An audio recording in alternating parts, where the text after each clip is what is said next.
കഴിഞ്ഞ 2 ദിവസമായി വളരെ ശക്തമായ പ്രഭാഷണങ്ങൾ കേൾക്കുകയായിരുന്നു. അത് ബോബി ജോസ് അച്ഛനിൽ നിന്നായാലും ചിദാനന്ദപുരി സ്വാമികളിൽ നിന്നായാലും ഉൾത്തടത്തെ പ്രകാശിപ്പിക്കുന്ന വാക്കുകൾ, ചിന്തകൾ ലഭിച്ചു എന്ന് അനേകര് മെസ്സേജുകൾ അയച്ചു. നമ്മുടെ പ്രയത്നം വ്യർത്ഥമല്ല എന്നറിയുന്നതിൽ സന്തോഷിക്കുന്നു. ഇന്ന് നമ്മൾ യുക്തിവാദ മേഖലയിൽ നിന്നുള്ള ഒരു പ്രഭാഷണമാണ് പ്രതീക്ഷിച്ചിരുന്നത്. എന്നാൽ ചില അസൗകര്യങ്ങൾ നിമിത്തം ആ മീറ്റിംഗ് നാളത്തേക്ക് മാറി. അതുകൊണ്ട് ഇന്നത്തെ ഗ്യാപ് ഡേ ആണ് നമ്മൾ ഫില്ല് ചെയ്യുന്നത്. കൃപയുടെ ആവർത്തനങ്ങളെ കുറിച്ചാണ് നമ്മൾ ചിന്തിക്കുന്നത്. പരിശുദ്ധനായ പൗലോസ് ശ്ലീഹ കൊരിന്ത്യർക്ക് എഴുതിയ 1-ാമത്തെ ലേഖനം 15-ാമത്തെ അധ്യായത്തിൽ 10-ാമത്തെ വാക്യം, 1 കൊരിന്ത്യർ 15:10 പൗലോസ് ശ്ലീഹ പറയാണ്, എങ്കിലും ഞാൻ ആകുന്നത് ദൈവകൃപയാൽ ആകുന്നു.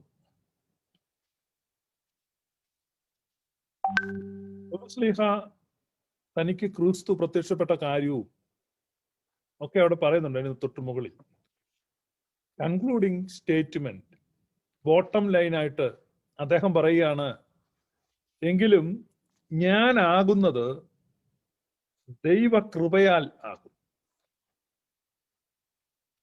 അതാണ് ഫൈനൽ സ്റ്റേറ്റ്മെന്റ്, അതാണ് ബോട്ടം ലൈൻ. നമുക്ക് ആത്മീക ജീവിതത്തെ പറ്റി, നമ്മുടെ ആത്മീക യാത്രകളെ പറ്റി വലിയ ചിന്തകളും കാഴ്ചകളുമുണ്ട്. ഒരുപാട് സിദ്ധാന്തങ്ങൾ നമ്മൾ കേൾക്കുന്നുണ്ട്. ആ സിദ്ധാന്തങ്ങൾക്കൊക്കെ അപ്പുറത്ത് നമ്മൾ വായിക്കുന്ന ഒരു വായനയാണിത്. എങ്കിലും ഞാൻ ആകുന്നത് കൃപയാൽ ആകും.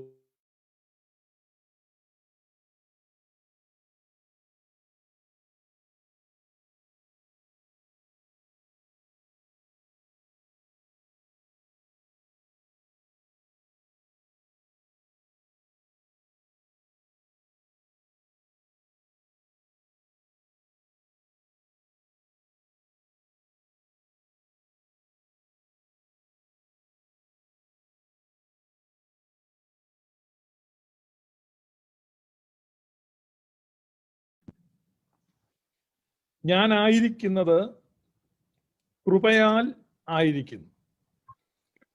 നമ്മൾ അപ്പോസ്തലന്മാരുടെ ജീവിതത്തിലേക്ക് നോക്കുമ്പോൾ നമുക്ക് പ്രധാനപ്പെട്ട അപ്പോസ്തലൻ പത്രോസ് ശ്ലീഹ, അദ്ദേഹത്തിന്റെ ലൈഫിലേക്ക് നോക്കാം.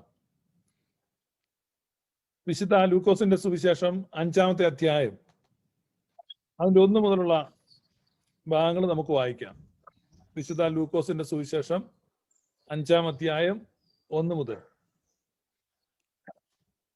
അവൻ ഗന്നേസരത്ത് തടാകത്തിന്റെ കരയിൽ നിൽക്കുമ്പോൾ പുരുഷാരം ദൈവവചനം കേൾക്കേണ്ടതിന് അവനെ തിക്കിക്കൊണ്ടിരിക്കയിൽ 2 പടക് കരയ്ക്കടുത്ത് നിൽക്കുന്നത് അവൻ കണ്ടു. അവയിൽ നിന്ന് മീൻപിടുത്തക്കാർ ഇറങ്ങി വല കഴുകുകയായിരുന്നു.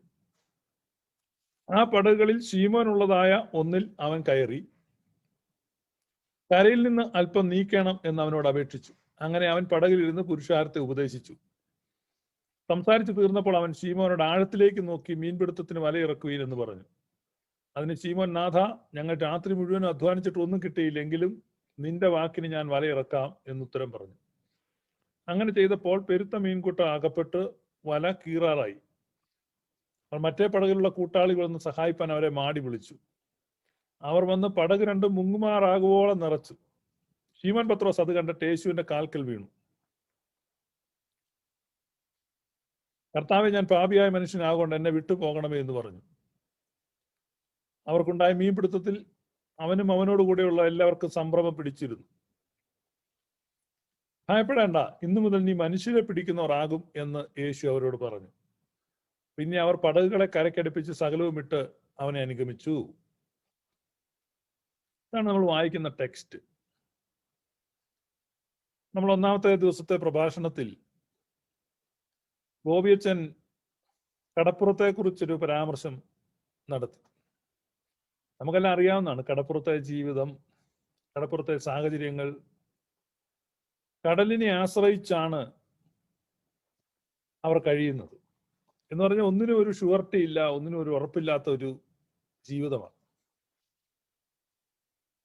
അപ്പൊ നമ്മള് ചിലരൊക്കെ വിചാരിക്കും നമ്മുടെയൊക്കെ ജീവിതത്തിന് വലിയ ഉറപ്പുണ്ട്, എന്തോ സെക്യൂരിറ്റി ഉണ്ട് എന്നൊക്കെ. അപ്പൊ അങ്ങനത്തെ ചിന്തകളെല്ലാം ഒരു താൽക്കാലികമായ ഒരു തോന്നൽ മാത്രമാണ്. ഒന്നിനും ഉറപ്പില്ലെന്നുള്ളതാണ് പരമമായ യാഥാർത്ഥ്യം. അപ്പം മനുഷ്യന്റെ ജീവിതത്തിന്റെ നൈമിഷികതയും അതിന്റെ ഉറപ്പില്ലാഴികയും ഒക്കെ വെളിപ്പെടുത്തുന്ന ധാരാളം സംഭവങ്ങളിലൂടെയാണ് നമ്മൾ കടന്നു പോകുന്നത്. ഇവിടെ യേശു കർത്താവ് ശീമോനെ വിളിക്കുന്നതാണ് നമ്മൾ കാണുന്നത്. ശീമോൻ അപ്പോസ്തലത്വത്തിലേക്ക് ഉയരുന്നു എന്നുള്ളതാണ്. ശീമോൻ അപ്പോസ്തലത്വത്തിലേക്ക് ഉയരുന്നു. അപ്പൊ അതിന് പല പടികള് നമുക്കവിടെ കാണാൻ പറ്റും. ഒന്നാമതായിട്ട് നമ്മൾ ശീമോന്റെ ആ സന്നദ്ധത അതാണ് കാണുന്നത്. അപ്പം സത്യത്തെ കണ്ടെത്തുക അല്ലെങ്കിൽ ക്രിസ്തുവിനെ കണ്ടെത്തുക, അപ്പൊ അതിന്റെ സ്റ്റെപ്സ് ആണ്. നമ്മളിപ്പോ തിയററ്റിക്കലായിട്ട് തിയറി ക്ലാസ് എടുത്താൽ ഒന്നാമത്തെ സ്റ്റെപ്പ് സന്നദ്ധത. നമുക്ക് വേണമെങ്കിൽ കുറിപ്പുകൾ എഴുതാൻ നല്ലതാണ്, പ്രസംഗ പോയിന്റ്. ഒന്ന് അവന്റെ ആ സന്നദ്ധതയാണ്. എന്താണ് ആ സന്നദ്ധത? യേശു കർത്താവ് പറഞ്ഞപ്പോ വലയിറക്കാനുള്ള ഒരു സന്നദ്ധത. നമ്മളത് ശരിക്കും ഭാവനയിൽ കാണണം. അവിടെ പറയുന്നു രാത്രി മുഴുവൻ ഞങ്ങൾ അധ്വാനിച്ചു, ഒന്നും കിട്ടിയില്ല. അപ്പൊ എത്ര കടുത്ത നിരാശയുണ്ടെന്ന് നിങ്ങൾ മനസ്സിലാക്കണം. രണ്ട്, വലിയ ക്ഷീണമുണ്ട്, ശാരീരിക ക്ഷീണം. രാത്രി മുഴുവനും അധ്വാനിച്ചു എന്ന് പറഞ്ഞാൽ ക്ഷീണമുണ്ട്, ഉറക്കളപ്പുണ്ട്, ഉറക്കക്ഷീണമുണ്ട്, ശാരീരിക ക്ലേശമുണ്ട്, പിന്നെ ഒന്നും കിട്ടാത്തതിന്റെ നിരാശയുണ്ട്. ഇതൊക്കെ കഴിഞ്ഞിട്ട് അവരെന്ത് ചെയ്യാണ്? വല കഴുകുകയാണ്. നമ്മളാണെങ്കിൽ ഒന്ന് സാധാരണ എന്നെ സംബന്ധിച്ച് പറഞ്ഞാല് ഒന്നും കിട്ടിയില്ലെങ്കിൽ പിന്നെ ആ ചൂണ്ട ഒടിച്ചിട്ട് പോകത്തുള്ളൂ, അല്ലെങ്കിൽ വല അവിടെ ഉപേക്ഷിക്കും. പക്ഷെ ഇവർ ആ വല കഴുകി വെക്കുക, നാളെ ഉപയോഗിക്കേണ്ടതാണ്. പാത്രമൊക്കെ കഴുകി വൃത്തിയാക്കി വെക്കുന്ന പോലെ ഈ വല കൃത്യമായിട്ട് കഴുകി വെക്കുക. അപ്പൊ വല കഴുകുകയും ചെയ്തു. അപ്പോഴാണ് യേശു പറയുന്നത്, നീ വല വീശുവിൻ. ഈ സുവിശേഷത്തിൽ അതില്ല, പക്ഷെ മറ്റു സുവിശേഷത്തിലുണ്ട്, വലതു ഭാഗത്ത് വീശുവിൻ എന്നൊക്കെ എഴുതിയിട്ടുണ്ട്. അപ്പം പക്ഷെ ആ സന്നദ്ധതയാണ്, റെഡിനെസ് ആണ്, അത് തയ്യാറാവുകയാണ്, കേൾക്കാൻ തയ്യാറാവുകയാണ്. സത്യത്തെ അന്വേഷിക്കുന്ന ഒരു വ്യക്തി എപ്പോഴും നിരാശപ്പെടാതെ കേൾക്കാൻ തയ്യാറാകുക. ചിലപ്പോൾ നമ്മൾ വിചാരിക്കുമോ, ഇത്രയും നാൾ പ്രസംഗം കേട്ടു, ഇത്രയും നാള് മീറ്റിങ്ങുകൾക്ക് പോയി, ബൈബിൾ വായിച്ചു, പക്ഷെ നമുക്ക് ഒന്നും ലഭിച്ചില്ല, അല്ലെങ്കിൽ നമ്മൾ കണ്ടെത്തിയില്ല.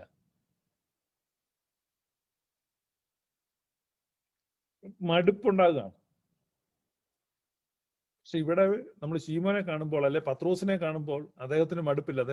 അദ്ദേഹത്തിന്റെ സന്നദ്ധത നമ്മൾ പ്രത്യേകം ശ്രദ്ധിക്കുക. നമ്മൾ ആ ഒരു സന്നദ്ധതയിലാണ് നമ്മളൊരു ട്രൂത്തിലേക്കുള്ള ഫസ്റ്റ് സ്റ്റെപ്പ്. നമുക്ക് വല്ല മടുപ്പുണ്ടാവും, ജീവിതത്തിൽ മടുപ്പുണ്ടാവുക സ്വാഭാവികമാണ്. ഞാൻ എത്രയോ പ്രസംഗങ്ങൾ കേട്ടു, അല്ലെങ്കിൽ എത്രയോ മീറ്റിങ്ങിന് പോയി, അല്ലെങ്കിൽ എത്ര തവണ ബൈബിൾ വായിച്ചു നോക്കി, അല്ലെങ്കിൽ മതഗ്രന്ഥങ്ങളിൽ പരതി.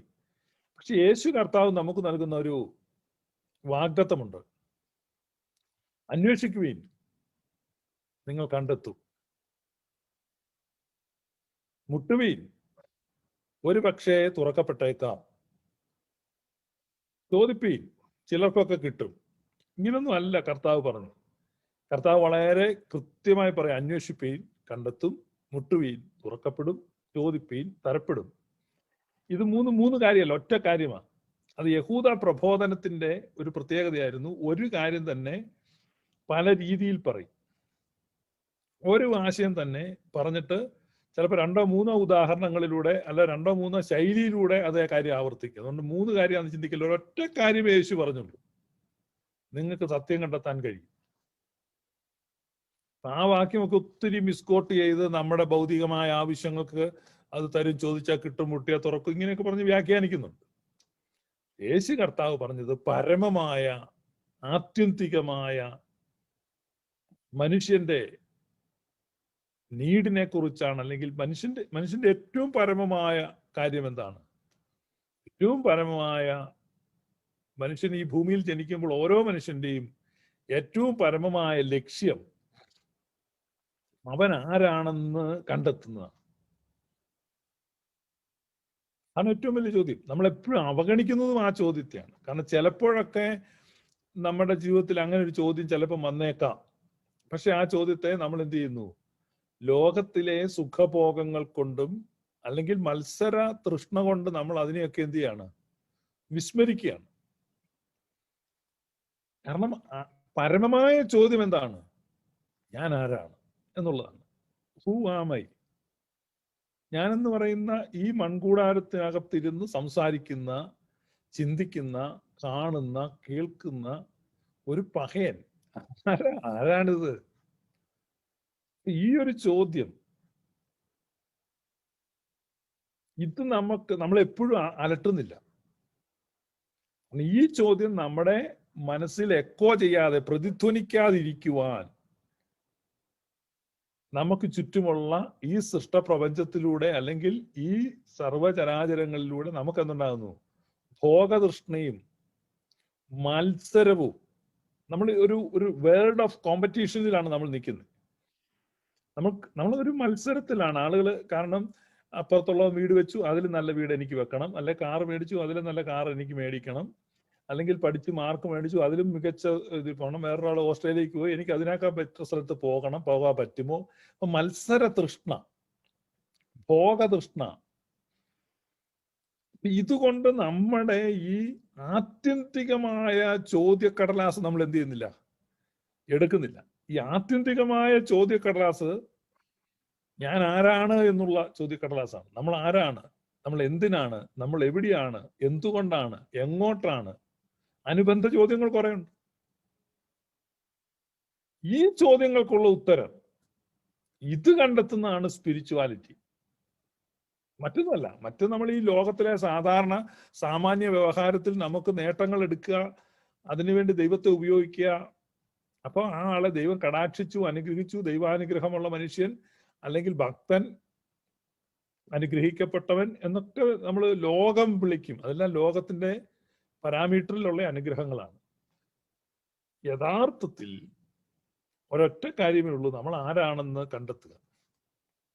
ആ കണ്ടെത്തലിനെ കുറിച്ചാണ് ഇന്നലെ നമ്മൾ അദ്വൈത ദർശനവുമായി ബന്ധപ്പെട്ട് സ്വാമിജി സംസാരിച്ചത്. അത് അതിന്റെ പ്രാരംഭമായ അല്ലെ ആമുഖമായ ചില കാര്യങ്ങൾ മാത്രം. നമ്മളിവിടെ അപ്പോസ്തലനായ പത്രോസ്, അദ്ദേഹത്തിന്റെ കണ്ടെത്തലിലൂടെയാണ് നമ്മൾ പോകുന്നത്. അപ്പൊ അദ്ദേഹത്തിന്റെ കണ്ടെത്തലിന് ഒന്നാമത്തെ ഒരുക്കമാണ്, ഈ സന്നദ്ധതയാണ്. അദ്ദേഹത്തിന് അത് തയ്യാറായിരുന്നു. ഏത് സമയത്തും എത്ര ക്ഷീണിച്ചാലും ഇത് മടുപ്പില്ല. എത്ര മടുത്തു, അല്ലെങ്കിൽ നിന്നു, അല്ലെങ്കിൽ ഇനി പ്രയോജനമില്ല, ഇനി കിട്ടത്തില്ല, അപ്പൊ അദ്ദേഹത്തിന്റെ സന്നദ്ധമാണ്. രണ്ടാമതായിട്ട് നമ്മളവിടെ കാണുന്നത് ഒബീഡിയൻസ് ആണ്. ഒബീഡിയൻസ്, അനുസരണം. കാരണം ഈ പടക് അല്പം തള്ളി നീക്കാൻ പറഞ്ഞപ്പോൾ പുള്ളിയെ തള്ളി നീക്കി. യേശു പ്രസംഗിച്ച് തീരുന്നവരെ അത് കേട്ട് അവിടെ നിന്നു. പ്രസംഗം കഴിഞ്ഞപ്പോഴേക്കും അടുത്ത കാര്യം പറയുകയാണ്, നീ ഇത് വീശാൻ പറയുക. പലപ്പോഴും ഈ അനുസരണം വേണ്ടി വരുന്നത് നമ്മുടെ ഇപ്പൊ ആ ഒരു റിക്വസ്റ്റ് അല്ലെങ്കിൽ ആ ഒരു നിർദ്ദേശം, കർത്താവിന്റെ ഒരു നിർദ്ദേശമാണ്, നീ അത് വീശ്. അപ്പൊ ആ നിർദ്ദേശം ഈ പത്രോസ് എന്ന പരിചയസമ്പന്നനായ മുക്കുവന്റെ പരിചയ സമ്പത്തിനെ പരിഹസിക്കുന്നതാണ്. കാരണം അദ്ദേഹം എത്രയോ വർഷമായിട്ട് ഈ ഗലീല കടൽ എന്ന് പറഞ്ഞ വലിയ കടലൊന്നുമല്ല കേട്ടോ, അതൊരു തടാകം മാത്രമാണ്, അതിന് കടലെന്ന് വിളിക്കുന്നേ ഉള്ളൂ. അപ്പൊ ഈ തടാകത്തിൽ ജനിച്ചപ്പോൾ മുതൽ മുങ്ങാൻ കഴിയിട്ട് നടക്കുന്ന ആളാണ് ഈ ശീമോൻ. അതിനകത്ത് അതിന്റെ എല്ലാ ഈ ഉള്ളംകൈ പോലെ പരിചയമാണ്. എവിടെ മീനുണ്ട്, എവിടെ മീൻ പൊങ്ങും, ഇതൊക്കെ അറിയാം. രാത്രി മുഴുവൻ അധ്വാനിച്ചിട്ടും പരതിയിട്ടും ഒരു പൂഞ്ഞാനെ പോലും പിടിക്കാൻ പറ്റാതെ ഫെയിലിയർ ആയിട്ട് നിൽക്കുക. രാത്രിയിലാണ് മീൻ കിട്ടാൻ കൂടുതൽ സാധ്യത. അപ്പൊ നേരം വെളുത്തു കഴിഞ്ഞു, മീനൊന്നും അവിടെ ഒന്നും വന്ന് നിൽക്കത്തില്ല. അത് തന്നെയല്ല, അവിടെ നിന്നിട്ട് ഇനിയിപ്പം വീഴ്ച. ഹ്യൂമൻ റീസണിങ് ആണ്. മനുഷ്യന്റെ കണക്കുകൂട്ടലുകൾക്ക് വിപരീതമായ, അതിനതീതമായ ഒരു ആവശ്യപ്പെടലാണ്.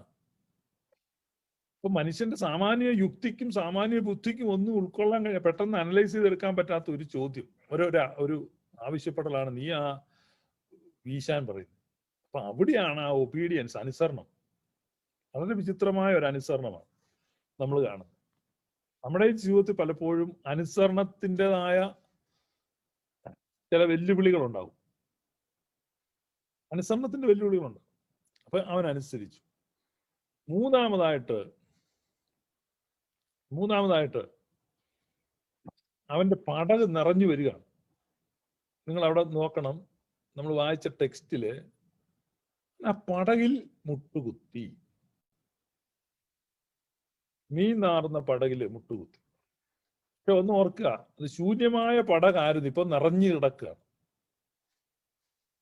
ഭൗതിക അനുഗ്രഹമാണ്.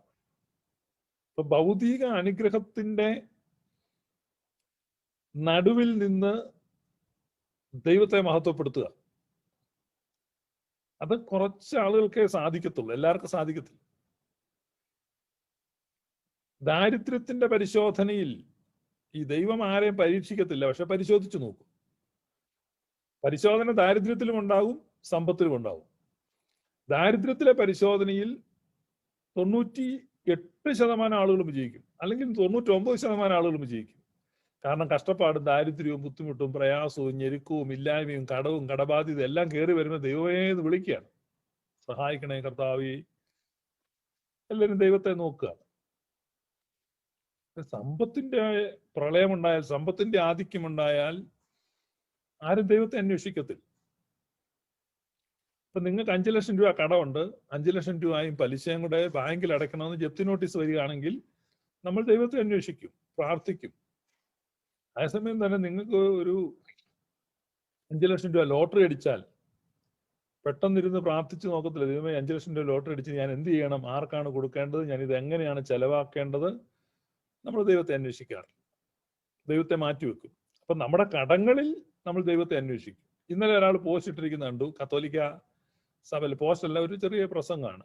കത്തോലിക്ക സഭയിൽ ഒരാള് കടബാധ്യത വന്നു കഴിഞ്ഞാൽ ആ രൂപതയിലെ ബിഷപ്പാണ് അതിന് ഉത്തരവാദി, അവൻ ആത്മഹത്യ ചെയ്താൽ അവന്റെ രക്തം ബിഷപ്പിനോട് ചോദിക്കും എന്നൊക്കെ പറഞ്ഞൊരു ഒരു ക്ലിപ്പ്. അത് കുറെ പേര് ഇങ്ങനെ സർക്കുലേറ്റ് ചെയ്യുന്നുണ്ട്. എനിക്ക് ഒരാൾ അയച്ചത്.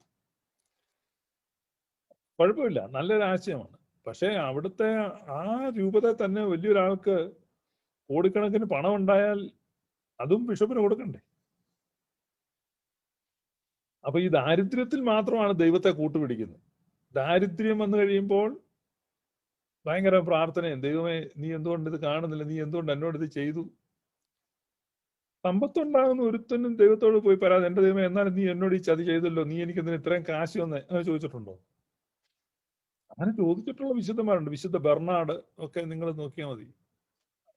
നമുക്കറിയാം, ആദിമ കാലഘട്ടത്തിലെ വിശുദ്ധന്മാരെല്ലാം തന്നെ വലിയ ധനിക കുടുംബങ്ങളിൽ നിന്ന് ഇറങ്ങിയവരാണ്, സമ്പത്തൊക്കെ ഉപേക്ഷിച്ച്.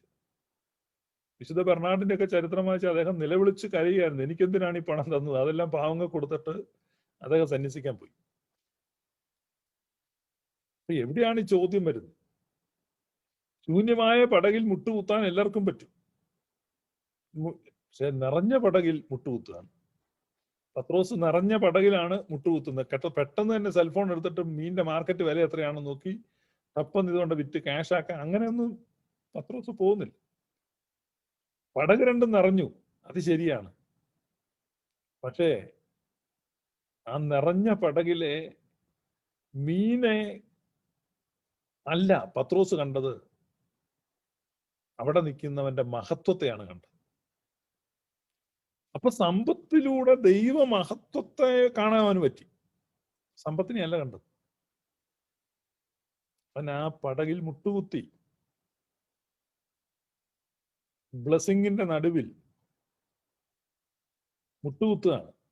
കാരണം താൻ ഒന്നുമല്ല എന്നുള്ള യാഥാർത്ഥ്യത്തെ തിരിച്ചറിയുക. താൻ ഒന്നുമല്ല എന്നുള്ള യാഥാർത്ഥ്യത്തെ തിരിച്ചറിയുകയാണ്. അതാണ് വലിയൊരു തിരിച്ചറിവാണ്. നമ്മൾ പലപ്പോഴും അത് ഈ ആവർത്തന പുസ്തകത്തിൽ പറഞ്ഞിട്ടുണ്ട്.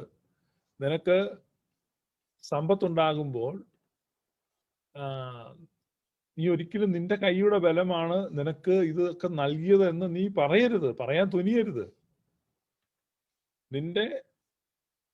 നിന്റെ കൈയുടെ ബലമാണ് നിനക്ക് ഇതെല്ലാം നൽകിയതെന്ന് നീ പറയരുത്. കാരണം ദൈവത്തിനാണ് മഹത്വം കൊടുക്കേണ്ടത്. പൗലുസ്ലിഹ പറയുമ്പോൾ പൗലുസ്ലിഹയുടെ ഭാഷ വേറെ ഒന്നാണ്. ഞാൻ ഏറ്റവും അധികം അധ്വാനിച്ചു, ഞാൻ നിങ്ങളെക്കാൾ അധികം അധ്വാനിച്ചു. പക്ഷേ ഞാനല്ല അധ്വാനിച്ചത്, എന്നോട് കൂടെയുള്ള ദൈവ കൃപയാണ് അധ്വാനിച്ചത്. ഞാൻ അധികം അധ്വാനിച്ചു, ഞാൻ ഏറ്റവും അധികം അധ്വാനിച്ചു, പക്ഷേ ഞാനല്ല, എന്നോട് കൂടെയുള്ള ദൈവ കൃപയാണ് അധ്വാനിച്ചത്. നമ്മൾ വായിച്ച കുറിവാക്യം ഏറ്റവും ആദ്യം വായിച്ചു 1 കൊരിന്ത്യർ 15:10. അവിടെ എഴുതിയിരിക്കുക, എങ്കിൽ അവരെല്ലാവരെക്കാളും ഞാൻ അത്യന്തം അധ്വാനിച്ചിരിക്കുന്നു, എന്നാൽ ഇറ്റ് വാസ് നോട്ട് മീ, ഞാനല്ല, എന്നോട് കൂടെയുള്ള ദൈവ കൃപയത്രേ. എത്ര പേർക്കുണ്ടാ കൺവിക്ഷൻ? ഉവ്വേ എന്ന് നമ്മൾ പറയും. ഇപ്പൊ നമുക്ക് 10 രൂപയുള്ള ഒരു വ്യക്തിയും, അപ്പൊ ഈ സ്പിരിച്വൽ റിയലൈസേഷൻ ഇതൊക്കെ കേൾക്കാൻ നല്ലതാണ്, ചായ കുടിച്ച് ഇങ്ങനെ ഇരുന്ന് തലയാട്ടാൻ നല്ലതാണ്. പക്ഷെ ഞാൻ ഉണ്ടാക്കിയതാണ് ഈ പണവും ഈ സമ്പത്തും ഈ സൗഭാഗ്യങ്ങളും ഈ സൗകര്യങ്ങളും, ഇതെല്ലാം ഞാൻ ഉണ്ടാക്കിയതാണ്. പക്ഷെ ശീമോന് റിയലൈസേഷൻ വന്നു. കാരണം താൻ രാത്രി മുഴുവൻ വീശിയിട്ടും ഒന്നും കിട്ടാത്ത അതേ ഗലീല കടലിൽ എന്റെ പടക് ഇങ്ങനെ നിറയണമെങ്കിൽ ഇതിന്റെ കാരണഭൂതൻ, ഇതിനുള്ള മഹത്വം ആർക്കാണ്? യേശു കർത്താവിന്. അപ്പം ആ പടകിൽ, ആ ശൂന്യമായ പടകിൽ മുട്ടുകുത്തുന്നത് പോലെ തന്നെ നിറഞ്ഞ പടകിലും മുട്ടുകുത്തുവാൻ ഒരു വൈമനസ്യവും പത്രോസിനുണ്ടായില്ല. അതാണ് അക്നോളജ് ചെയ്യുകയാണ്, ഗ്രേറ്റ് റിയലൈസേഷനിലേക്ക് വരികയാണ്. ഞാനല്ല ഇത് ചെയ്തത്, ഞാനല്ല ഇത് അധ്വാനിച്ചത്. ഇതെവിടെയാണ്? 2 സ്ഥലത്തും. നിങ്ങൾക്കൊരു കാര്യം അറിയാം, റോമാലേഖനം 7-ാം അധ്യായം, ഞാൻ അത് വായിക്കാം, നിങ്ങൾ ശ്രദ്ധിക്കുക. റോമാലേഖനം 7-ാം അധ്യായം അതിന്റെ 15-ാമത്തെ വാക്യം നിങ്ങൾ നോക്കുക. റോമാലേഖനം 7:15. ഞാൻ ഇച്ഛിക്കാത്തതിനെ ചെയ്യുന്നു, എങ്കിലോ ന്യായപ്രമാണം നല്ലതെന്ന് ഞാൻ സമ്മതിക്കുന്നു. ആകയാൽ അതിനെ പ്രവർത്തിക്കുന്നത് ഞാനല്ല, എന്നിൽ വസിക്കുന്ന പാപമത്രേ. മനസ്സിലായോ? ഞാനല്ല, ഇറ്റ് വാസ് നോട്ട് മീ.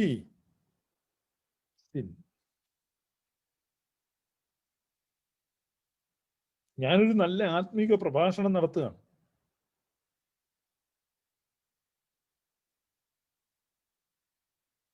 നിങ്ങൾക്കത് അനുഗ്രഹമാണോ? നിങ്ങൾക്കത് സന്തോഷമാണോ? നിങ്ങൾക്കതുകൊണ്ട് പ്രയോജനമുണ്ടാകുന്നു? It was not me.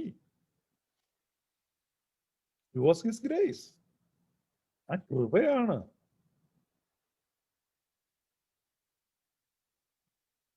ഞാനിപ്പോ നിങ്ങൾ 2 വഴക്ക് പറയുകയാണ്, അല്ല ശാസിക്കുകയാണ്. അത് ശരിയല്ല. ഞാനങ്ങനെ ചെയ്യുന്നു. ഞാനങ്ങനെ ചെയ്യാൻ പാടില്ല. കാരണം ഞാൻ ആത്മീയ പ്രഭാഷണം നടത്തുന്ന ആളാണ്. അപ്പൊ എന്ത് ചെയ്യണം? അങ്ങനെ ഒരിക്കലും മുറിപ്പെടുത്തുന്ന വാക്കുകൾ പറയാൻ പറ്റത്തില്ല. പക്ഷെ അത് എന്ത് ചെയ്യാണ്? എനിക്ക് അങ്ങനെ പറയണമെന്ന് ഇച്ഛയില്ല, പക്ഷെ ഇച്ഛിക്കാത്ത ഒരു വാക്കാണ്. അതെന്നിൽ വസിക്കുന്ന പാപമാണ്. That was not me. അത് ഞാനല്ല. അപ്പൊ ഈ ഞാൻ എവിടെയാണ് നിൽക്കുന്നത്? ആ അധ്വാനിച്ചത് ഞാനല്ല, ആ പാപം ചെയ്തത് ഞാനല്ല, പിന്നെ ഞാൻ എവിടെ പോയി? ആ ഞാൻ എവിടെ പോയി എന്നുള്ള അന്വേഷണത്തിന്റെ അന്തമാണ് വേദാന്തം. അവിടെയാണ് നമുക്ക് ദർശനം ഉണ്ടാകുന്നത്. ആ ദർശനമാണ് നമ്മളെ പ്രകാശിപ്പിക്കുന്നത്. അവിടെയാണ് നമുക്ക് എന്തുണ്ടാകുന്നത്? നമ്മൾ ലൂമിനസ് സോളായി മാറുന്നത്. ലൂമിനസ് സോളായി മാറുന്നത്, പ്രകാശിതൻ ആയി മാറുന്നത്, ഇലൂമിനേറ്റഡ് ആയി മാറുന്നത്. നമ്മൾ ഇലൂമിനേറ്റഡ് ആവുക. ഞാൻ പറഞ്ഞു മനസ്സിലായി. ഇപ്പൊ ഈ ക്രിസ്തുമസിന്റെ സീസണാണ്. നമ്മൾ മിക്ക വീടുകളിലൊക്കെ ഈ നക്ഷത്ര വിളക്കുകൾ തൂക്കും. അപ്പൊ നമ്മൾ നക്ഷത്ര വിളക്കുകൾ തൂക്കിയിട്ട് അതിനകത്ത് ബൾബ് വെക്കും. എന്നിട്ട് അതെന്ത് ചെയ്യും? ഓൺ ചെയ്യും. അപ്പോഴാണ് ഈ നക്ഷത്ര വിളക്കിന്റെ ആ സൗന്ദര്യം വെളിപ്പെടുന്നത്. ഇത് ഓൺ ആവുന്നില്ല. പണ്ട് എൻ്റെ ഒക്കെ കുഞ്ഞിലെ ഞാൻ ഓർക്കുന്നുണ്ട്, ഈ ആളുകൾ അന്ന് എല്ലാ വീട്ടിലൊന്നും കറണ്ട് ഒന്നുമില്ല. അപ്പം ഈ മുള കൊണ്ടൊക്കെ നക്ഷത്ര വിളക്ക് ഉണ്ടാക്കിയിട്ട് ചിരട്ടയ്ക്കകത്ത് തിരിയൊക്കെ വെച്ച് ഇങ്ങനെ കത്തിക്കുന്ന ചെറിയ വെട്ടമൊക്കെ കിട്ടത്തും. ഞങ്ങളുടെ വീട്ടിൽ ആ കാലത്ത് കറണ്ട് ഉണ്ടായിരുന്നു. ഞങ്ങളിങ്ങനെ ഒരു ബൾബ് ഇട്ട് ഇങ്ങനെ വിളക്ക് തൂക്കുമായിരുന്നു. ഇന്നത്തെ കാലത്ത് അത് വലിയ ലൈറ്റാണ്, വലിയ വെളിച്ചമാണ്.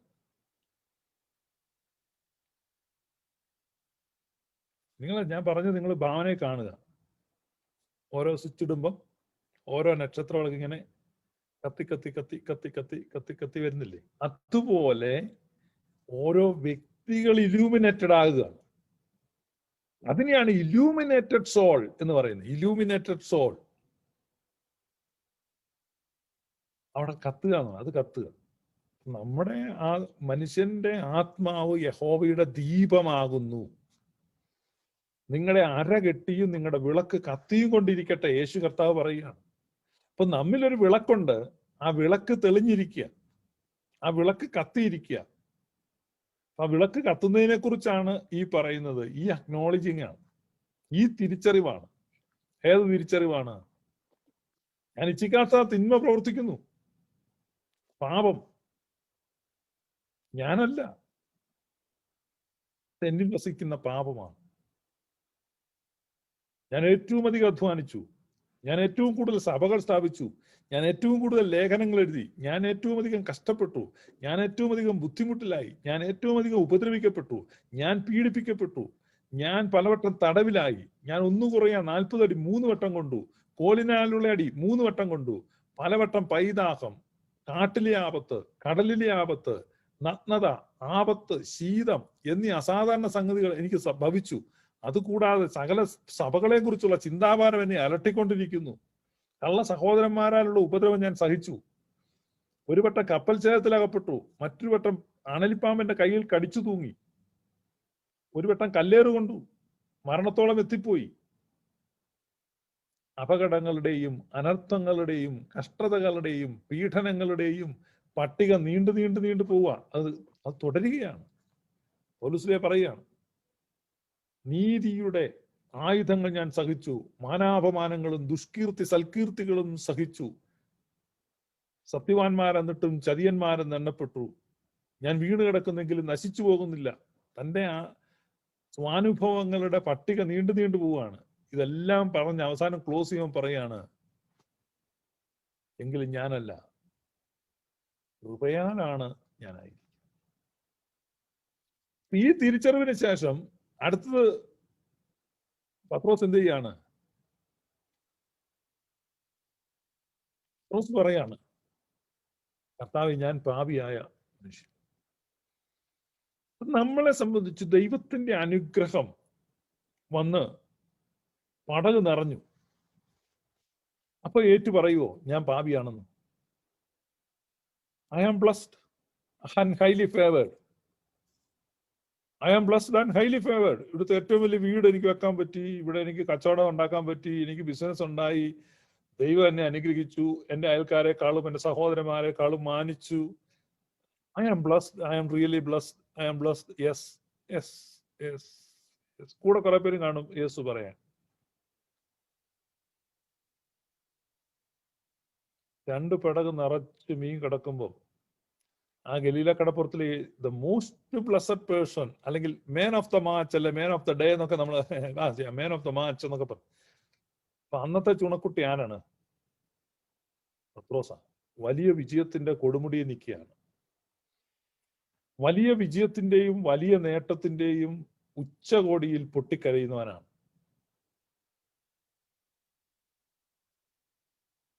നേട്ടങ്ങളിൽ കരയുക. ട്രൂ സ്പിരിച്വാലിറ്റിയിലേക്കുള്ള ഒരു പാതയാണ്. നിങ്ങൾ അങ്ങനെ സംഭവിച്ചിട്ടുണ്ട്?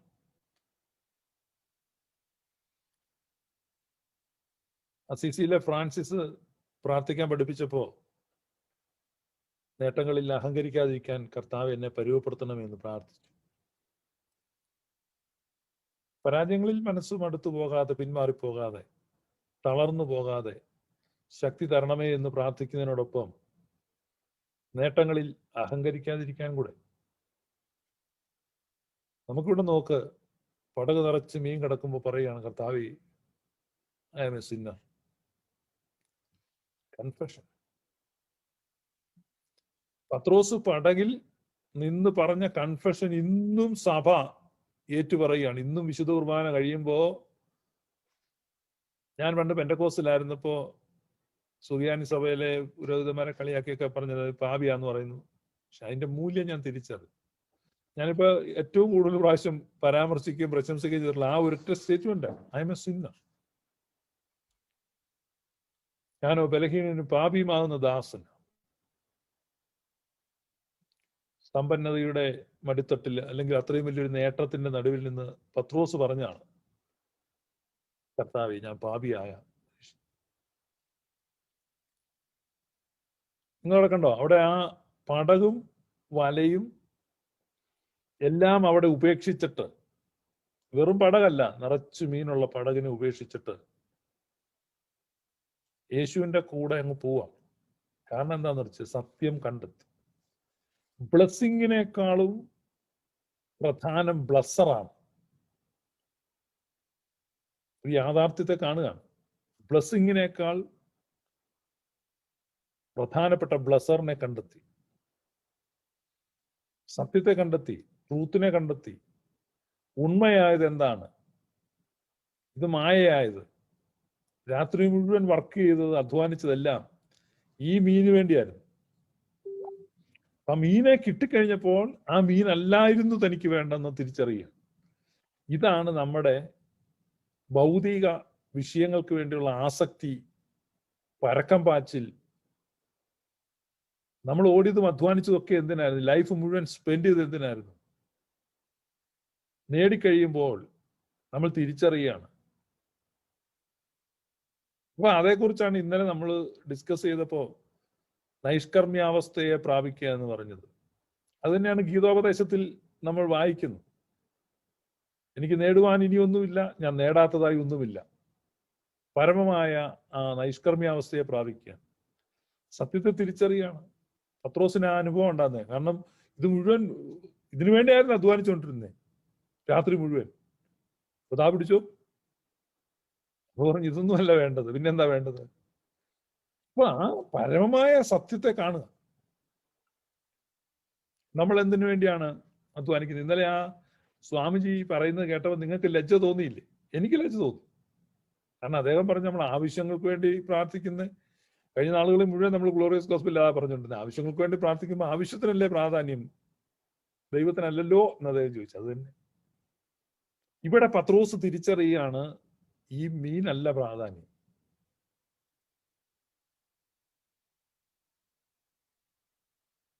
നമുക്ക് എത്ര പേർക്കാണ് ആ തിരിച്ചറിവ് വരുന്നത്? നമ്മൾ പ്രധാനപ്പെട്ടതായിട്ട് കാണുന്നത്, ഇപ്പൊ ഒരു ധനികനായ ചെറുപ്പക്കാരൻ വന്നിട്ട് കർത്താവിനോട് ചോദിച്ചു, കർത്താവ് നിത്യജീവൻ പ്രാപിക്കാൻ ഞാൻ എന്താണ് ചെയ്യേണ്ടത്? കർത്താവ് കുറെ കാര്യമൊക്കെ ഞാൻ പറഞ്ഞു, ഞാനതൊക്കെ ചെയ്യുന്നുണ്ട്. എന്നാ ഒരു കാര്യം ചെയ്യും, നീ നിന്റെ വസ്തുക്കളൊക്കെ വിറ്റ് ദരിദ്രർക്ക് കൊടുക്കും, എന്നിട്ട് എന്നെ അനുഗമിക്കും. ആ ചെറുപ്പക്കാരൻ വളരെ ദുഃഖിതനായി, വളരെ സമ്പത്തുള്ളവനായ ആ ചെറുപ്പക്കാരൻ ദുഃഖിതനായി മടങ്ങിപ്പോയി. പിന്നീട് ആ ചെറുപ്പക്കാരനെ നമ്മൾ കാണുന്നത് ഇവിടെയാണ്. ഞാനായിരിക്കുന്നത് കൃപയല്ല.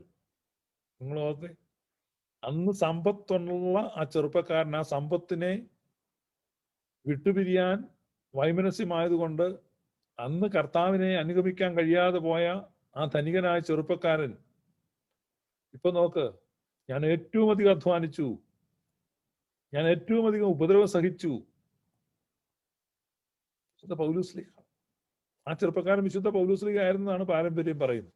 അപ്പൊ നമ്മൾ മനസ്സിലാക്കുന്നത് ഈ ഒരു അനുഭവം പത്രോസ്ലീഹായ്ക്കും പൗലോസ്ലീഹായ്ക്കും ഉണ്ടായി. കണ്ടെത്താൻ വേണ്ടി ഈ പ്രൈസും വാല്യൂവും, നമ്മൾ ഈ കൂടുതലും പ്രൈസ് കോൺഷ്യസ് ആണ്, വാല്യൂ കോൺഷ്യസ് അല്ല. ഈ പ്രൈസ് കോൺഷ്യസ് എന്ന് പറഞ്ഞു കഴിഞ്ഞാൽ വില. നമ്മളൊരു സാധനം കണ്ടു കഴിഞ്ഞാൽ അതിന് എന്നാ വിലയായി. ഇപ്പൊ ഞാൻ കഴിഞ്ഞ ദിവസം ഇങ്ങനെ ഒരു കുരിശുമാല ഇട്ടിട്ട് നിങ്ങൾ കണ്ടില്ലേ? ആ കുരിശുമാല പലരും എന്നോട് ചോദിച്ചു, അതിന് 77 സെന്റ് ഉള്ളൂ. ഒരു ഓൺലൈനിൽ മേടിക്കുന്നു. നിങ്ങൾക്ക് പോയി ചോദിക്കാൻ പറ്റുമോ? വെറും 77 സെന്റ്, $1 പോലും ഇല്ല. പക്ഷെ അതിന് മൂല്യം ആ 77 സെന്റിന്റെ അല്ല. ഞാൻ ഒരു വാച്ച് മേടിച്ചു. ആ വാച്ചിന് $10 ഉള്ളൂ. ഓൺലൈനിൽ നിന്ന് മേടിച്ചു. ഞാൻ ചുമ്മാ തമാശന് മേടിച്ചു. ഞാനടുത്ത് വളരെ ചീപ്പായിരിക്കും, ഒന്നും കൊള്ളത്തില്ല. അപ്പൊ ചില ആളുകൾ എഴുതിയിട്ടുണ്ട് അതിന്റെ സ്ട്രാപ്പ് ശരിയല്ല, കൊള്ളത്തില്ല. അപ്പൊ ഞാൻ വിചാരിച്ചു സ്ട്രാപ്പ് ചിലപ്പോൾ അഴുക്കായിരിക്കും, പക്ഷേ $10 അല്ലേ ഉള്ളൂ, അത് മേടിച്ചു കഴിഞ്ഞാൽ നമുക്ക് വേറെ സ്ട്രാപ്പ് മേടിച്ച് ഇടാം. അപ്പൊ അങ്ങനെ ഒരു വാച്ച് കെട്ടാമൊക്കെ എന്ന് വിചാരിച്ച് മേടിച്ചു. പക്ഷെ ഇവിടെ വന്നു കഴിഞ്ഞപ്പം അതിന്റെ സ്ട്രാപ്പ് നല്ല ഒന്നാന്തരം ലെതർ സ്ട്രാപ്പാണ്, ജെനുവിൻ ലെതർ സ്ട്രാപ്പ്. ഒരു ചീപ്പ് മേക്ക് അല്ലത്, വളരെ നല്ലത്, പക്ഷെ വില തീരെ കുറവ്. പ്രൈസ് വേറെയാണ്, വാല്യൂ വേറെയാണ്. ഞാൻ ഉദാഹരണമായിട്ട് പറഞ്ഞതേ ഉള്ളൂ. പ്രൈസ് വേറെയാണ്, വാല്യൂ വേറെയാണ്. നിങ്ങൾ പ്രൈസ് കോൺഷ്യസ് ആണോ, വാല്യൂ കോൺഷ്യസ് ആണോ? ഇത് രണ്ടിതാണ്. നമുക്ക് ചിലപ്പോൾ പ്രൈസ് കോൺഷ്യസ് ആയിട്ടാണ് അതിനൊക്കെ എന്നാ വിലയുണ്ട് എന്നുള്ളത്. വാല്യൂ, മൂല്യം, വിലയും മൂല്യവും വ്യത്യാസം. വിലക്കുള്ള മൂല്യമുണ്ടോ എന്ന് നോക്കുക. വില എന്നത് കമ്പോള വ്യവസ്ഥയുടെ ഭാഗമാണ്. അപ്പൊ മൂല്യത്തെ അന്വേഷിക്കുകയാണ്. അപ്പൊ നമ്മൾ എന്തിനെയാണ് അന്വേഷിക്കുന്നത്? എന്താണ് നമുക്ക് വേണ്ടത്? യഥാർത്ഥത്തിൽ നമുക്ക് വേണ്ടത് എന്താണ്? അതാണ് ഈ പൗലൂസ് പത്രോസ് ലീഹന്മാർ കണ്ടെത്തിയത്. ആ കണ്ടെത്തലിലേക്കാണ് നമ്മൾ പോകുന്നത്. അവൻ എന്നെ വിളിച്ചു. ഉത്തമഗീതങ്ങളാണ്.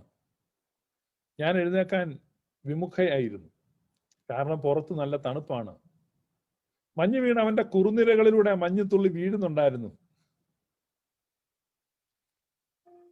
ഞാൻ പുതപ്പിനടിയിൽ കിടക്കുകയായിരുന്നു, ചൂട് പിടിച്ച്. സോക്സ് ഊരി വെച്ചു, കാലുറകൾ എന്നാണ് ബൈബിളിൽ. ഇനി അതൊക്കെ ഞാനങ്ങനെ ഇടുന്നത് പുറത്തുനിന്ന് വരുന്നവർക്കറിയാം. മഞ്ഞുകാലത്ത് തണുപ്പ് രാജ്യങ്ങളിൽ താമസിക്കുന്നവർക്കറിയാം. തണുപ്പ് രാജ്യത്ത് തണുപ്പിലൂടെ നടന്നു കഴിഞ്ഞാൽ മുറിയുടെ ആ ഊഷ്മളതയിൽ പ്രവേശിച്ചാൽ നമുക്ക് പിന്നെ പുറത്തോട്ട് ഇറങ്ങാൻ തോന്നത്തില്ല. സുഖം പിടിച്ചിങ്ങനെ ഇരിക്കും. പുറത്തു നിന്നാണ് പ്രിയപ്പെട്ടവൻ വിളിക്കുന്നത്, ഞാൻ വരില്ല. അപ്പോൾ അവൻ ജനാലയിലൂടെ അവന്റെ കൈ നീട്ടി വാതിലിന്റെ തഴുതുപിടികളിൽ പിടിച്ചു. അവന്റെ കൈകളിൽ നിന്ന് മൂറും ലവംഗവും കൊണ്ടുള്ള സുഗന്ധം, ആ സുഗന്ധം ഇവളെ ഉന്മാദിപ്പിച്ചു. ഇവൾ എഴുന്നേറ്റു, നാഥന് വേണ്ടി തുറക്കാൻ ഡോർനോബെ പോയി പിടിച്ചു, കതകിന്റെ തഴുതൽ പിടിച്ചു. അവളുടെ കയ്യിലെല്ലാം സുഗന്ധം, ഫ്രാഗ്രൻസ്. ഒരു ഡോർ തുറന്ന് പുറത്തിറങ്ങി പോയി കഴിഞ്ഞു. നാഥൻ പോയി കഴിഞ്ഞു, കാന്തൻ പോയി കഴിഞ്ഞു. ഇല്ല, ലിങ്കറിങ് ഫ്രാഗ്രൻസ്, അവിടെ ആ സുഗന്ധം ഇങ്ങനെ തങ്ങി നിൽപ്പുണ്ട്. Blessing without having the blesser. അനുഗ്രഹിക്കുന്നവൻ ഇല്ലാതെയുള്ള അനുഗ്രഹം. ഇന്നലത്തെ പ്രഭാഷണത്തിൽ, നമ്മൾ അദ്വൈത പ്രഭാഷണത്തിൽ കേട്ടത്, ഒരു വ്യവസ്ഥയുണ്ടെങ്കിൽ ആ വ്യവസ്ഥാപകൻ ഉണ്ടാകണം. ഒരു അനുഗ്രഹം നമുക്ക് കിട്ടിയപ്പം അനുഗ്രഹദായകനില്ല. ക്വസ്റ്റ്, അന്വേഷണം അവിടെ ആരംഭിക്കുകയാണ്. ഉത്തമഗീതത്തിൽ അവളുടെ യാത്ര നഗരത്തിലൂടെ പോകും നമുക്ക് കാണാം. സ്പിരിച്വൽ ജേർണിയാണ്. ആദിമസഭ ഏറ്റവും കൂടുതൽ വായിക്കുകയും ധ്യാനിക്കുകയും ആഘോഷിക്കുകയും ആനന്ദിക്കുകയും ചെയ്ത പുസ്തകം ഉത്തമഗീതമാണ്. സകലവും വിടുവാനുള്ള തീരുമാനം. പത്രോസ്, he left everything and followed Jesus. പിന്നെ നമുക്ക് പത്രോസിന്റെ ചരിത്രം എല്ലാം നമുക്ക് ഈ സുവിശേഷങ്ങളിലൂടെ അറിയാം. സുവിശേഷങ്ങളിലൂടെ ആ ചരിത്രം മുഴുവൻ അറിയാം.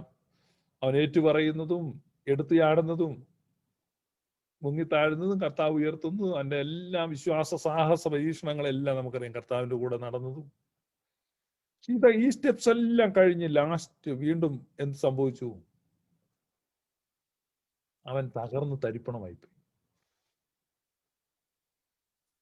അപ്പൊ ഇതൊക്കെ നമ്മൾ ഈ പലപ്പോഴും പ്രസംഗിക്കുമ്പം വളരെ ഭംഗിയില് നമ്മൾ അപ്പോസ്തലത്വത്തിലേക്കുള്ള പടികൾ, അല്ലെങ്കിൽ നമ്മളിങ്ങനെ നോട്ട് എഴുതി വെച്ച് ഇതൊക്കെയാണ് സ്റ്റെപ്പ്: സന്നദ്ധത, ഒരുക്കം, അനുസരണം, പിന്നെ ദൈവത്തിന് മഹത്വം കൊടുക്കുക, മുട്ടുകുത്തുക, എല്ലാം വിടുക, ഇങ്ങനെയുള്ള സ്റ്റെപ്പ് ബൈ സ്റ്റെപ്പ് ഇതെല്ലാം വരും. പക്ഷെ ഈ സ്റ്റെപ്സ് എല്ലാം ഫോളോ ചെയ്ത് വന്ന പത്രോസ് ഇപ്പോൾ എന്ത് സംഭവിച്ചു? സകലതും പോയി. സകലതും പോയി. ക്രിസ്തുവിനെ തള്ളിപ്പറഞ്ഞു.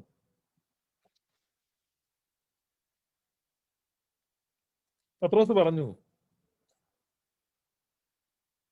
യോഹന്നാന്റെ സുവിശേഷം 21 അധ്യായം 3 വാക്യം, ശീമോൻ പത്രോസ് അവരോട്, ഞാൻ മീൻ പിടിപ്പാൻ പോകുന്നു എന്ന് പറഞ്ഞു.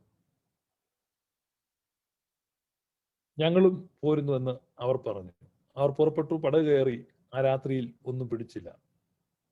പരാജയത്തിന്റെ ആവർത്തനമാണ്. 3.5 വർഷം മുമ്പ് ഒരു രാത്രിയിൽ എന്ത് പരാജയം സംഭവിച്ചോ അതേ പരാജയം 3.5 വർഷത്തിന് ഇപ്പുറത്ത് സംഭവിക്കുന്നു. പരാജയത്തിന്റെ ആവർത്തനമാണ് നമ്മൾ ചിന്തിക്കുന്നത്. പുലർച്ചെയായപ്പോൾ യേശു കരയിൽ നിന്നിരുന്നു.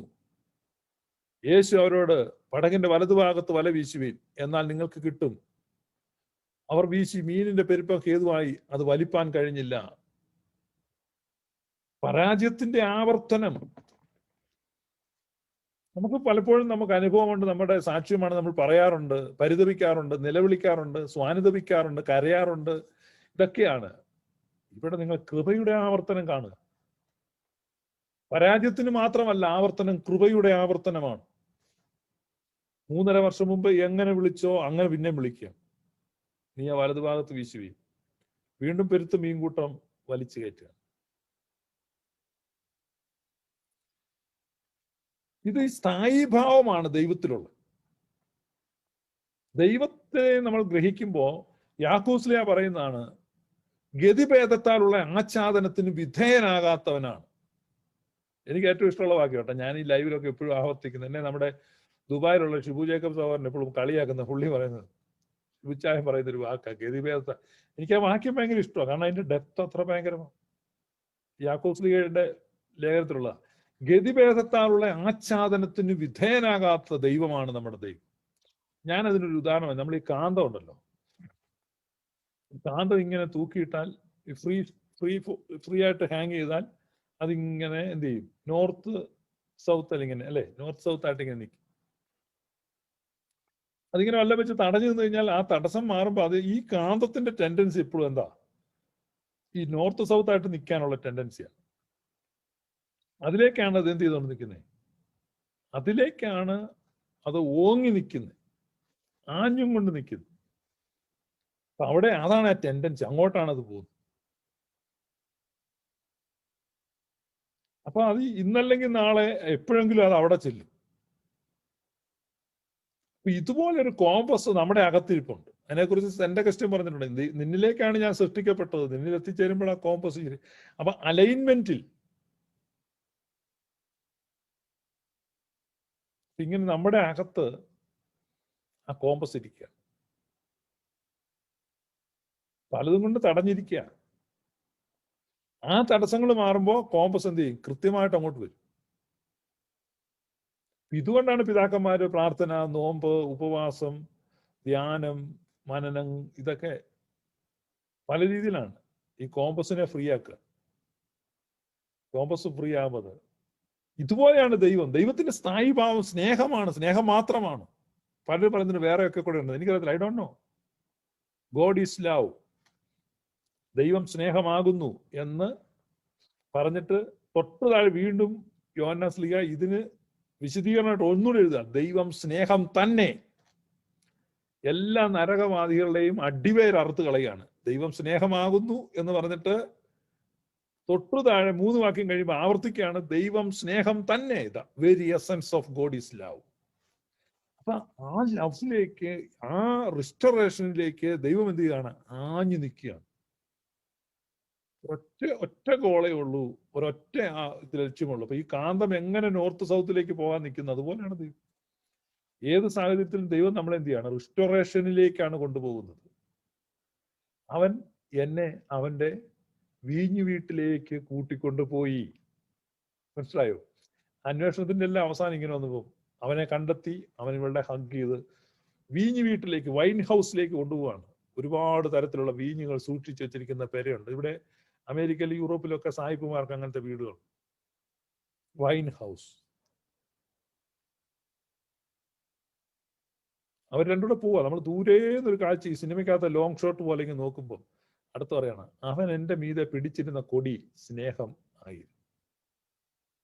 No other banner, no other banner. There is only one banner. ആ banner love, love, love. ഇവര് പറയുന്ന പോലെ നീതി, സൽപ്രവൃത്തി, നമ്മുടെ വിശുദ്ധി, കാത്തു സൂക്ഷിച്ചത്, കരുതി വെച്ചത്. There is only one banner. എന്റെ മീതെ പിടിച്ച കൊടി സ്നേഹമായി. ഇന്ന് നിങ്ങളിൽ എത്ര പേര് കൺഫസ് ചെയ്യും എന്റെ മീതെയുള്ള കൊടി സ്നേഹമാണ്? എന്റെ കഴുത്തിൽ വലയം ചെയ്തിരിക്കുന്ന കരങ്ങൾ അവൻ്റെതാണ്. അവന്റെ കയ്യിൽ പിടിച്ചിരിക്കുന്നത് സ്നേഹത്തിന്റെ കൊടിയാണ്, അല്ല എന്റെ പള്ളക്ക് കുത്താനുള്ള കഠാരിയല്ല, എന്നെ കെട്ടാനുള്ള കയറല്ല, എന്നെ കത്തിക്കാനുള്ള വിറകല്ല. എന്റെ മീതെ സ്നേഹത്തിന്റെ കൊടിയാണ്. ഈ ഒരു റിസ്റ്റോറേഷനിലേക്കുള്ള പോക്ക്, ആ ദൈവത്തിന്റെ സ്ഥായി ഭാവത്തെ നമ്മൾ തിരിച്ചറിയുക, ആ സ്നേഹത്തെ, കൃപയുടെ ആവർത്തനങ്ങൾ. പാപം പെരുകിയെടുത്ത് കൃപയും അത്യന്തം പെരുകി. റോമാലേഖനമാണ്, പൗലോസ് പ്രഖ്യാപിക്കുകയാണ്. കൃപ ആവർത്തിക്കുകയാണ്. കൃപയുടെ ആവർത്തനങ്ങൾ നിങ്ങളുടെ ചുറ്റും ചലിക്കുകയാണ്, ആ കാന്തം ചലിക്കുന്നത് പോലെ. സ്ഥിരമായിട്ടുള്ളതും നിശ്ചയമുള്ളതും തിരശ്ശീലയ്ക്കകത്തേക്ക് കടക്കുന്നതും ആത്മാവിന്റെ നങ്കൂരവുമായി ആ കൃപ നിങ്ങളെ യഥാസ്ഥാനപ്പെടുത്തുന്ന റിസ്റ്റോറിംഗ് ഗ്രേസ്, കൃപയുടെ ആവർത്തനങ്ങൾ. എത്ര മനോഹരമായിട്ടാണ് സുവിശേഷങ്ങളിൽ ദൈവത്തിന്റെ കൃപയുടെ ഈ മനോഹാരിത കിടക്കുന്നത്. നമുക്കൊന്നേ പറയാനുള്ളൂ, നാം എത്ര ഭാഗ്യവാന്മാരാണ്. V R blessed. എപ്പോഴാണ്? പടക് നിറയും മീൻ നിറയുമ്പോഴല്ല. അപ്പൊ പറയാൻ, കർത്താവേ ഞാൻ പാപിയായ മനുഷ്യനാണ്. പക്ഷെ റോമില് ആ കുരിശിൽ തലകീഴി കിടക്കുമ്പോൾ, തലകീഴായി ക്രൂശിക്കപ്പെട്ട പത്രോസ് ഒരുപക്ഷെ മണ്ണിൽ ചുംബിച്ചുകൊണ്ട് ഒരുപക്ഷെ പറഞ്ഞു കാണും, I am blessed and highly favoured.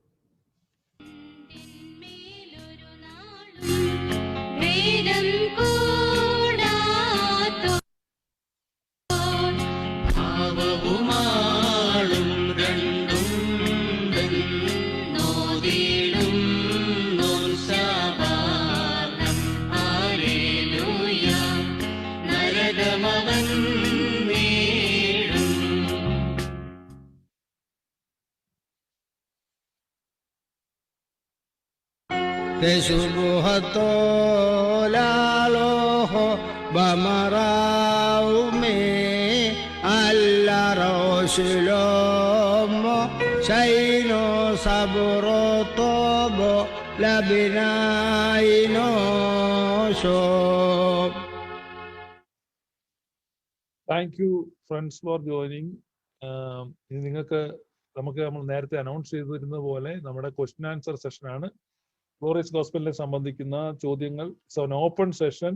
നിങ്ങൾ ചോദിക്കുന്ന ഏത് ചോദ്യങ്ങൾക്ക് ഞങ്ങൾ മറുപടി പറയുന്ന സമയമാണ്. നിങ്ങൾക്ക് ധൈര്യം ലൈവിൽ വന്നൊക്കെ സംസാരിക്കാൻ ബുദ്ധിമുട്ടും പ്രയാസവും മറ്റു പല പല അസ്വസ്ഥതയുള്ള ആളുകളൊക്കെ ഉണ്ട്, നിങ്ങൾക്ക് ചോദിക്കാം.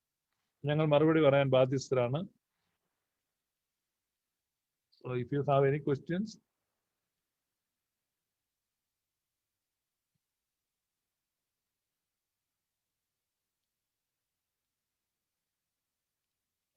ഫേസ്ബുക്കിൽ ആരെങ്കിലും ചോദ്യങ്ങൾ എഴുതുന്നുണ്ടെങ്കിൽ ഇവിടെ ഇടാം.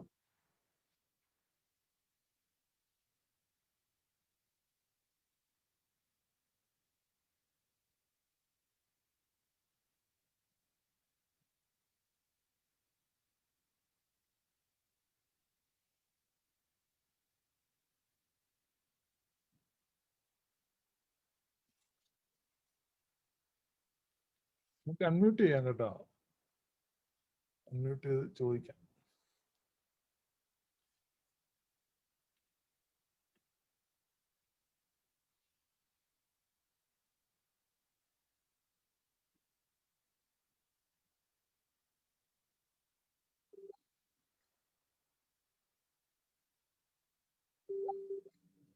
ഗ്ലോറിയസ് ഗോസ്പല് ഒരു പുതിയ സഭയാണോ എന്നൊരാൾ ചോദിച്ചിട്ടുണ്ട്.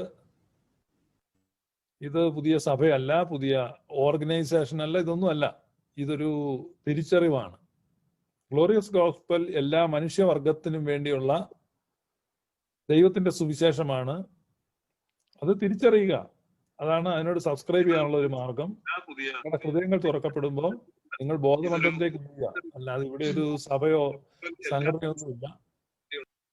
നിങ്ങൾ ആർക്കും മെമ്പർഷിപ്പ് കൊടുക്കുകയോ ആരെയും എങ്ങോട്ട് ചേർക്കുകയോ എവിടുന്നെങ്കിലും മാറ്റുകയോ ഇതൊന്നും ചെയ്യുന്നില്ല. ഗ്ലോറിയസ് ഗോസ്പൽ എന്ന് പറഞ്ഞാൽ നിങ്ങളായിരിക്കുന്ന സ്ഥലത്ത് നിങ്ങൾ ദൈവത്തിന്റെ സ്നേഹത്തെ തിരിച്ചറിയുക. അത് ഞങ്ങളൊന്നും നിർദ്ദേശിക്കാറില്ല. ഗ്ലോറിയസ് ഗോസ്പലിലൂടെ നിങ്ങൾക്ക് ആ തിരിച്ചറിവ് ഉണ്ടാകുന്നെങ്കിൽ, ആ കോൺഷ്യസ് അവയർനെസ്സിലേക്ക് നിങ്ങൾ വരുന്നെങ്കിൽ ദാറ്റ്സ് ഗ്രേറ്റ്. അത് മാത്രമാണ് ഇവിടെ പറയുന്നത്.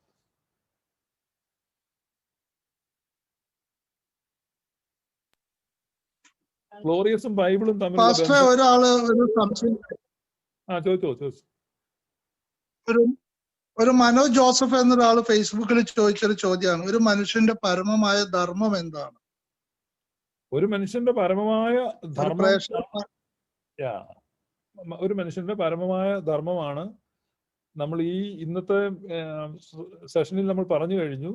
അവനെ തിരിച്ചറിയുക എന്നുള്ളതാണ്, കണ്ടെത്തുക. ധർമ്മങ്ങൾ ഒരുപാട് അനുബന്ധ ധർമ്മങ്ങളുണ്ട്. അത് കർമ്മ മേഖലയിൽ നമുക്ക് ഒരുപക്ഷെ പിന്നെ കുഞ്ഞുങ്ങളെ വളർത്തുക, അല്ലെങ്കിൽ പശുവിനെ പുല്ല് പറിച്ചു കൊടുക്കുക, അങ്ങനെ ഒത്തിരി കർമ്മങ്ങൾ ഉണ്ട്.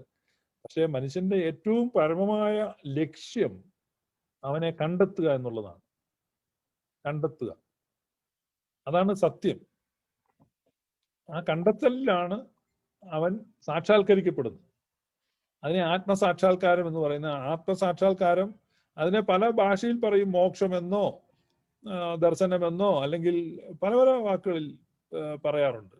പക്ഷെ ആ ആത്മസാക്ഷാത്കാരത്തിൽ എത്തുക എന്നുള്ളതാണ് രക്ഷയെന്നോ സാൽവേഷൻ എന്നോ അങ്ങനെ പല പല പേരുകളിൽ പറയാം. എൻലൈറ്റൻഡ് ആകുക.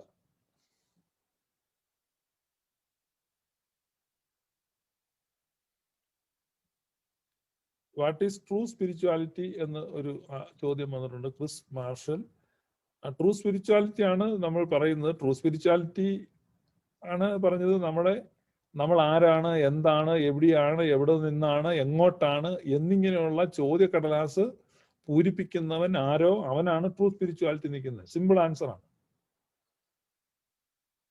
ക്രിസ് മാർഷൽ എന്ന ID എന്നാണ് ചോദ്യം വന്നത്. മനസ്സിൽ ക്ലിയർ ആണെന്ന് വിചാരിക്കുന്നു.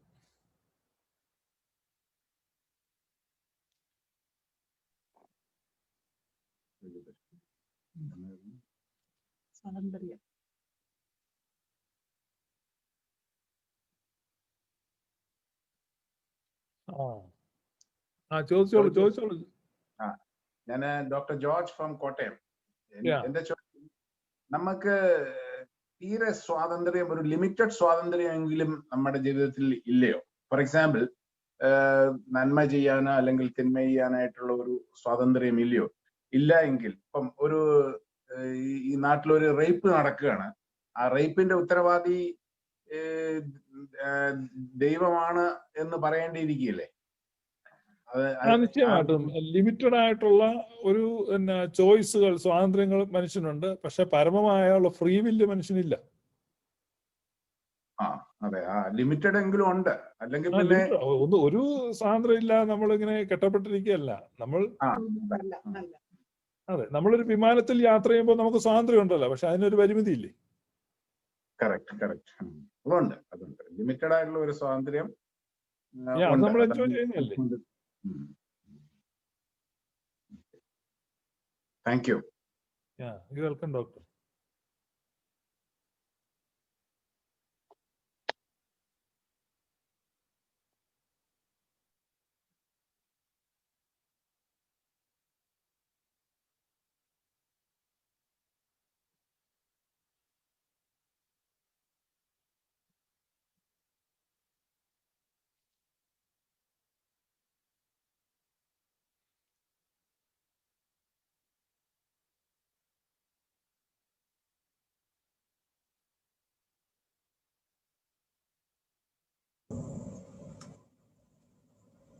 ഫസ്റ്റ് ഞാനിപ്പം ജോയിൻ ചെയ്തേ ഉള്ളൂ. എങ്കിലും ഈ അതിനകത്തില്ലേ ഓരോരുത്തരും താൻ്റെ നിരയിലത്രേ.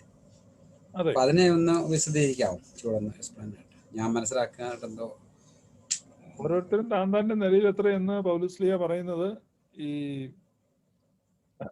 കൊരിന്ത്യർ ലേഖനത്തിലാണ്. 1 കൊരിന്ത്യർ 15 അത് പുനരുത്ഥാനവുമായിട്ട് ബന്ധപ്പെട്ടുള്ളൊരു വാക്യമാണ് അവിടെ പറഞ്ഞിരിക്കുന്നത്.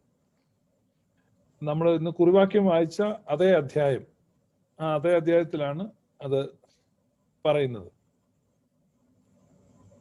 പല വിധത്തിൽ ഉള്ള തേജസ്സിനെ കുറിച്ചാണ് പറയുന്നത്. ഓരോ മനുഷ്യനും, ഞാൻ മുമ്പേ പറഞ്ഞു, ലൂമിനസ് സോൾസ്. അപ്പം ലൂമിനസ് ആകുന്ന നിലവാരം പല നക്ഷത്രങ്ങൾക്കും ഭേദമുണ്ട് എന്നുള്ള ഒരു കാര്യമാണ് പറയുന്നത്. അപ്പൊ പുനരുത്ഥാനത്തിലും മനുഷ്യർക്ക് തേജസ് കൊണ്ട് വ്യത്യാസം കാണും, ഗ്രേഡ് വ്യത്യാസം കാണും എന്നുള്ളതാണ് അവിടെ പറയുന്നത്.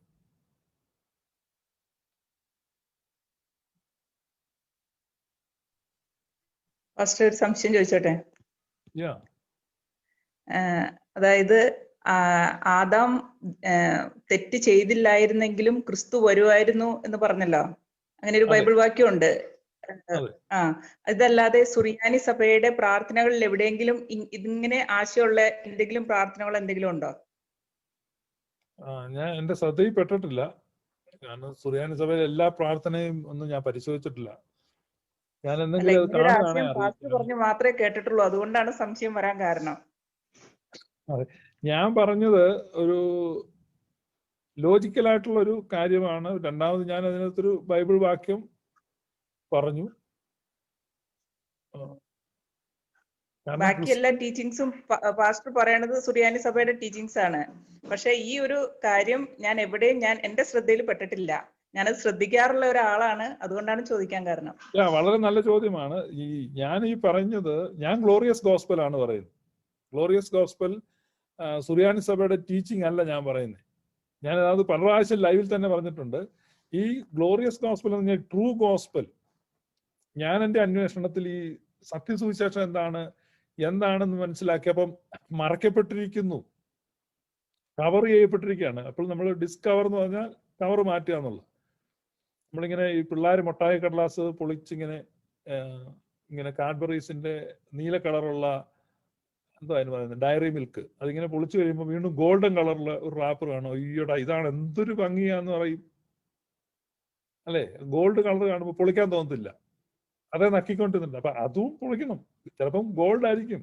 സ്വർണ്ണപാത്രം കൊണ്ട് സത്യം മറച്ചു വെക്കുന്നു വയലാർ രാമവർമ്മ പാടിയിട്ടുണ്ട്. അപ്പം ഈ സ്വർണ്ണ ഫോയിൽ കൊണ്ട് അത് മാറ്റുമ്പോഴാണ് ഒരു ഭംഗിയില്ലാത്ത കറുത്ത ഒരു സാധനം. അതാണ് ഈ ചോക്ലേറ്റ്. രുചിച്ചു നോക്കണം. O taste and see, then you will understand that Lord is good. അപ്പൊ ഇത് കണ്ടാൽ ഭംഗി കാണത്തില്ല. അതുപോലെയാണ് ഗ്ലോറിയസ് ഗോസ്പൽ. ഡിസ്കവർ ചെയ്യാണ്, അൺകവർ ചെയ്യുകയാണ്. ഇത് മാറ്റി മാറ്റി മാറ്റി വരികയാണ്. അപ്പൊ ഒരു പക്ഷെ നിങ്ങൾ ഈ സ്വർണ്ണ ഫോയിലെ സ്റ്റക്ക് ചെയ്ത് നിൽക്കുകയായിരിക്കും.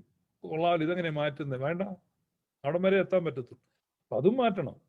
അപ്പൊ അത് മാറ്റിക്കഴിയുമ്പോൾ ഞാൻ കണ്ടെത്തിയ ആ ട്രൂ ഗോസ്പല് അതിന്റെ ഒരുപാട് അതേ സത്യങ്ങളും കാര്യങ്ങളും ഞാൻ ഓരോ സഭയുടെ ലിറ്റർജി പരിശോധിച്ചപ്പം ഏറ്റവും അടുത്ത് നിൽക്കുന്ന ലിറ്റർജി സുറിയാനി സഭയുടേതാണ്. കാരണം അത് ട്രൂത്തിനോട് ഏറ്റവും അടുത്തിരിക്കുന്ന, കാരണം അധികം മാറ്റങ്ങൾ വരാത്ത, അല്ലെങ്കിൽ ആ ഒറിജിനൽ ഓതന്റിക് ഗോസ്പല് അല്ലെങ്കിൽ ആ ഒരു ഹാർട്ടിനോട് അടുത്ത് നിൽക്കുന്നു എന്നുള്ളതാണ്.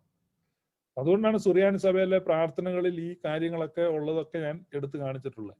ഈ ഒരു പർട്ടിക്കുലർ ആശയം ഒരു പ്രത്യേക ഒരു പ്രാർത്ഥനയിൽ ചിലപ്പോൾ കാണുമായിരിക്കാം. പിന്നെ സുറിയാനി സഭയുടെ പ്രാർത്ഥനകൾ എല്ലാം ഒന്നും മലയാളത്തിൽ ലഭ്യമല്ല. അതൊക്കെ ഒരു പരിമിതിയാണ്. ഞാൻ ഇതുവരെ കണ്ടിട്ടില്ല. പക്ഷെ സത്യത്തിൽ ഞാൻ ഒരു 3 വർഷം മുമ്പ് ഒരു ക്രിസ്തുമസിന് ഈ വിഷയം സംസാരിച്ചു ഓൺലൈനിൽ. അന്നാണ് ഞാൻ ആദ്യമായിട്ട് ഓൺലൈനിൽ ഇത് പറയുന്നത്. അത് കേട്ടിട്ട് ദുബായിലുള്ള നമ്മുടെ ബെന്നി സഹോദരനൊരു ഡൗട്ട് വന്നു. ഇതൊരു ശരിയായ ഉപദേശം അല്ലല്ലോ എന്ന് വിളിച്ച് അദ്ദേഹം യാക്കോബായ സഭയിലെ അപ്രയം തിരുമേനിയെ വിളിച്ച് സംശയ നിവാരണത്തിന് വിളിച്ചപ്പം തിരുമേനി പറഞ്ഞു അത് തന്നെയാണ് ശരി. പിന്നെ പുള്ളി എന്നെ വിളിച്ചു. അത് കഴിഞ്ഞപ്പോഴാണ് പുള്ളി നമ്മളെ ഫോളോ ചെയ്യാൻ തുടങ്ങി. അദ്ദേഹം നിങ്ങളെ പോലെ എന്നെ സംശയം ചോദിച്ചാണ്. അല്ല, ഫാസ്റ്റ് ഇങ്ങനെ ഈ കാര്യം പറയാനുള്ള എന്റെ പോയിന്റ് എന്തോ, ഇങ്ങനെ ചിന്തിക്കാനുള്ള? അതിന്റെ കാരണം വെച്ചാൽ ഈ നമ്മുടെ ഈ പോപ്പുലർ ഗോസ്പൽ ഉണ്ടല്ലോ, ഇവാഞ്ചലിക്കൽ ഗോസ്പൽ ഈ കേരളത്തിൽ കേൾക്കുന്ന ആ സുവിശേഷം പറയുന്നത് മനുഷ്യൻ പാപം ചെയ്തു പാപി ആയതുകൊണ്ട് പാപപരിഹാരാർത്ഥം ദൈവം പുത്രനെ ഭൂമിയിലേക്ക് അയച്ചു. മനസ്സിലായോ? അതായത് നമ്മുടെ കൊച്ചിൻ്റെ നിന്ന് ഗ്ലാസ് താഴെ വീണ് പൊട്ടി എന്നറിയുമ്പം അടുക്കളയിൽ നമ്മ എന്ത് ചെയ്യാണ്? ഒരു ചൂലും കോരികയുമായിട്ട് പോവാണ് ഈ ഗ്ലാസ് അടിച്ചു വാരി കോരിക്കൊണ്ട്. മനസ്സിലായോ? അപ്പൊ അത്ര കേവലമാക്കുകയാണ് ദൈവത്തെ. ദൈവം സർവജ്ഞാനിയാണ്. ഈ ഗ്ലാസ് താഴെ വീണ് പൊട്ടുമോ നേരത്തെ അറിയണ്ടേ? അപ്പൊ ഒരു വലിയ അപകടം സംഭവിച്ചു, ഇനിയിപ്പം മകനെ ഒരുക്കി ഇറക്കി വിടാം, അങ്ങനെ നോ. അപ്പൊ ദൈവത്തിന്റെ ഇറ്റേണൽ പ്ലാൻ, അപ്പൊ ദൈവത്തിന്റെ ആ സർവജ്ഞാനത്തിൽ നമ്മൾ കാണുമ്പോ ക്രിസ്തു വരിക എന്നുള്ളതാണ് പ്രധാനപ്പെട്ട കാര്യം. ക്രിസ്തു വരിക, ദൈവം മനുഷ്യനാവുക എന്നുള്ളതാണ് മെയിൻ കാര്യം. ആദം ക്രിസ്തുവിന് വേണ്ടിയാണ്, അല്ല ക്രിസ്തു ആദത്തിന് വേണ്ടിയല്ല. അതാണ് പോയിന്റ്.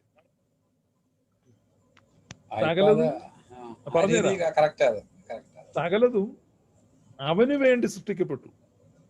ആർക്ക് വേണ്ടിയാ? ക്രിസ്തുവിന് വേണ്ടി. സകലതും അവൻ മുഖാന്തരം സൃഷ്ടിക്കപ്പെട്ടു. സൃഷ്ടിക്കപ്പെട്ടതെല്ലാം അവന് വേണ്ടിയാണ്, ഒന്നും അവനെ കൂടാതെ സൃഷ്ടിക്കപ്പെട്ടിട്ടില്ല. അപ്പൊ ഈവൻ ആദം പോലും സൃഷ്ടിക്കപ്പെട്ടത് ആർക്ക് വേണ്ടിയാണ്? അതോ ക്രിസ്തു ആദത്തിന് വേണ്ടിയാണോ? അല്ല, തിയോളജി പൊളഞ്ഞില്ലേ? അപ്പൊ ആദത്തിന് വേണ്ടി ക്രിസ്തു അല്ല, ക്രിസ്തുവിന് വേണ്ടി ആദം. അപ്പൊ ആദം സൃഷ്ടിക്കപ്പെട്ട ആർക്ക് വേണ്ടിയാണ്? ക്രിസ്തുവിന് വേണ്ടി. ഈ പോപ്പുലർ ഗോസ്പൽ അനുസരിച്ച് ക്രിസ്തു ആർക്ക് വേണ്ടിയാണ്? ആദാമിന്റെ പാപം പരിഹരിക്കാൻ വേണ്ടി തൂങ്ങാനുള്ള ഒരുത്തൻ. അപ്പൊ പ്രിയമിനൻസ് ഓഫ് ക്രൈസ്റ്റ് എന്നുള്ള വിഷയമാണ്. അപ്പൊ നിങ്ങളുടെ സുവിശേഷത്തിൽ, ഞാൻ നിങ്ങളുടെ സുവിശേഷം തന്നെ പറയും, കാരണം നിങ്ങൾ എന്റെ സുവിശേഷത്തോട് സബ്സ്ക്രൈബ് ചെയ്യാത്തടത്തോളം കാലം നിങ്ങൾ നിങ്ങളുടെ പോപ്പുലർ ഗോസ്പലിലാണ് നിങ്ങൾ നിൽക്കുന്നത്. അപ്പൊ നിങ്ങളുടെ സുവിശേഷത്തിൽ ക്രിസ്തുവിന് എന്താണ് പ്രാധാന്യം? അപ്പൊ സെൻട്രാലിറ്റി ഓഫ് ക്രൈസ്റ്റും പ്രിയമിനൻസ് ഓഫ് ക്രൈസ്റ്റുമാണ് ഞങ്ങൾ ഹോൾഡ് ചെയ്യുന്നത്. ഞങ്ങൾ ക്രിസ്തുവിനാണ് പരമപ്രാധാന്യം കൊടുക്കുന്നത്, നിങ്ങൾ മനുഷ്യനാണ് കൊടുക്കുന്നത്. മനുഷ്യന് വേണ്ടി യേശു വന്ന് തൂങ്ങിയെന്നൊക്കെയാ നിങ്ങൾ പറയുന്നത്. That's it. ഇനി എന്തെങ്കിലും ചോദ്യം ഉണ്ടോ ആർക്കെങ്കിലും? അതല്ല, ഈ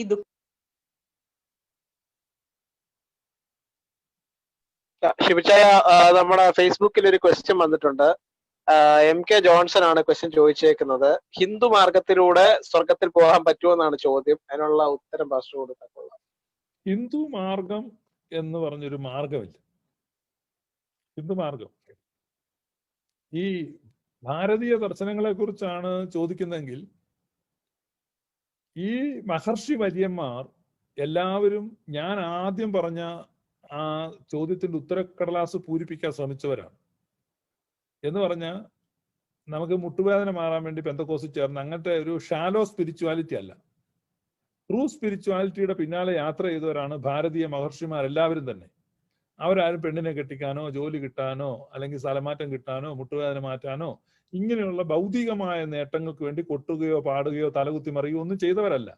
അവരൊക്കെ എല്ലാം ഉപേക്ഷിച്ച് കാനനത്തിലും മാമലകളുടെ ഉയരങ്ങളിലും ഗിരിശൃംഗങ്ങളിലും ഒക്കെ പോയി ഇരുന്ന് തപസ് ചെയ്ത് ഈ മനുഷ്യനെ സംബന്ധിക്കുന്ന സത്യം എന്താണ്, പ്രകൃതിയെ സംബന്ധിക്കുന്ന സത്യം എന്താണ്, പ്രപഞ്ചം എന്താണ്, ഈശ്വരൻ ആരാണ്, എവിടെയാണ്, ഇത്തരത്തിലുള്ള കാര്യങ്ങൾ അന്വേഷിച്ചതിന്റെ ഉത്തരം കണ്ടെത്തിയവർ എഴുതിയിരിക്കുന്നതാണ് വേദങ്ങളും ഉപനിഷത്തുകളും. അതാദ്യം നമ്മൾ മനസ്സിലാക്കണം. അല്ലാതെ വെറും ഷാലോ സ്പിരിച്വാലിറ്റി എന്ന് പറഞ്ഞു കഴിഞ്ഞാൽ താൽക്കാലികമായിട്ട് ഓരോരുത്തരെ നുണ പറഞ്ഞ് ചതിക്കുക, അവന്റെ ആവാസ വ്യവസ്ഥയിൽ നിന്ന് അവനെ പുറത്തു കൊണ്ടുവരിക, അവനെ കൂടുതൽ നാശയോഗ്യനും നരകയോഗ്യനാക്കി മാറ്റുക. യേശു പറഞ്ഞ ഞാനല്ല, നിങ്ങൾ കടലും കരയും നടന്ന് ഒരുത്തനെ മതത്തിൽ ചേർത്ത് അവനെ ഇരട്ടിച്ച് നരകയോഗ്യനാക്കുക, അതൊന്നുമല്ല. ഈ ഭാരതീയ മഹർഷിമാര് നമ്മുടെ ഒരു പാരാമീറ്ററിൽ they are saints. അവർ വിശുദ്ധരാണ്. പഴയ നിയമത്തിലെ പല വിശുദ്ധന്മാരെക്കാളും വിശുദ്ധനാണ്. അപ്പൊ അങ്ങനെ അവര് അന്വേഷിച്ചത് ഏതാ? ഉണ്മയാണ്, സത്യമാണ്. ആ സത്യത്തെ അന്വേഷിച്ച് കണ്ടെത്തിയ ഇവരിൽപ്പെട്ട 3 പേരാണ് നക്ഷത്രത്തെ കണ്ട് ക്രിസ്തു ജാതനായെന്നറിഞ്ഞ് ക്രിസ്തുവിനെ പോയി വണങ്ങിയത്. എം കെ ജോൺസണിനോട് തിരിച്ചൊരു ചോദ്യം, ആ ക്രിസ്തുവിനെ പോയി വണങ്ങിയ ജ്ഞാനികൾ ആരാണ്? പെന്തക്കോസുകാരാണോ, യഹൂദന്മാരാണോ, ക്രിസ്ത്യാനികളാണോ, ആരാണ്?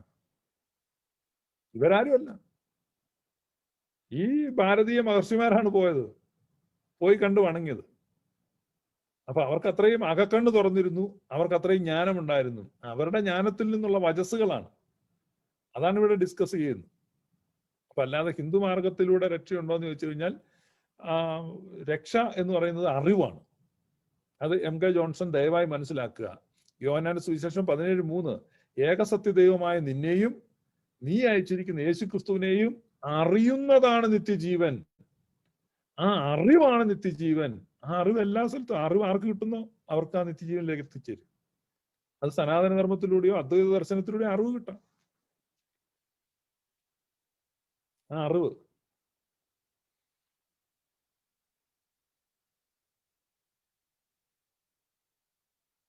ഓക്കെ.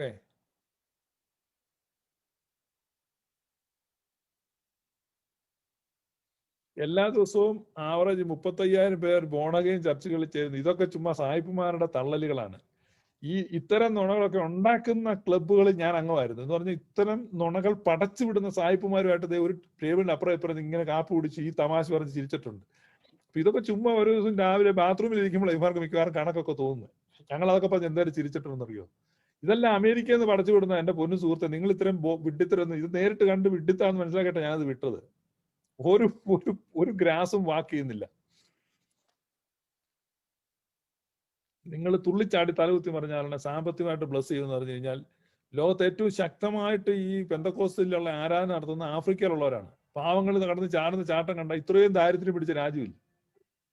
ഈ കോട്ടയത്ത് സ്വർഗീയ വിരുന്നിലും തങ്കൂനും ഒക്കെ ഭയങ്കര അനുഗ്രഹമാണ്, ചാടിയാൽ മതി എന്ന് പറഞ്ഞത്. പക്ഷെ ഏറ്റവും കൂടുതൽ ചാടുന്ന ആഫ്രിക്കക്കാർക്ക് ഒരനുഗ്രഹവും ഇല്ല. എന്നാൽ ഏറ്റവും കൂടുതൽ സുവിശേഷത്തെ വെറുക്കുകയും തരം കെട്ടിയ ഉപദേശിമാരെ ഉപദ്രവിക്കുകയും ചെയ്യുന്ന ഗൾഫ് രാജ്യങ്ങളിൽ സമ്പത്ത് കുന്നുകൂടിക്കൊണ്ടിരിക്കുകയാണ്.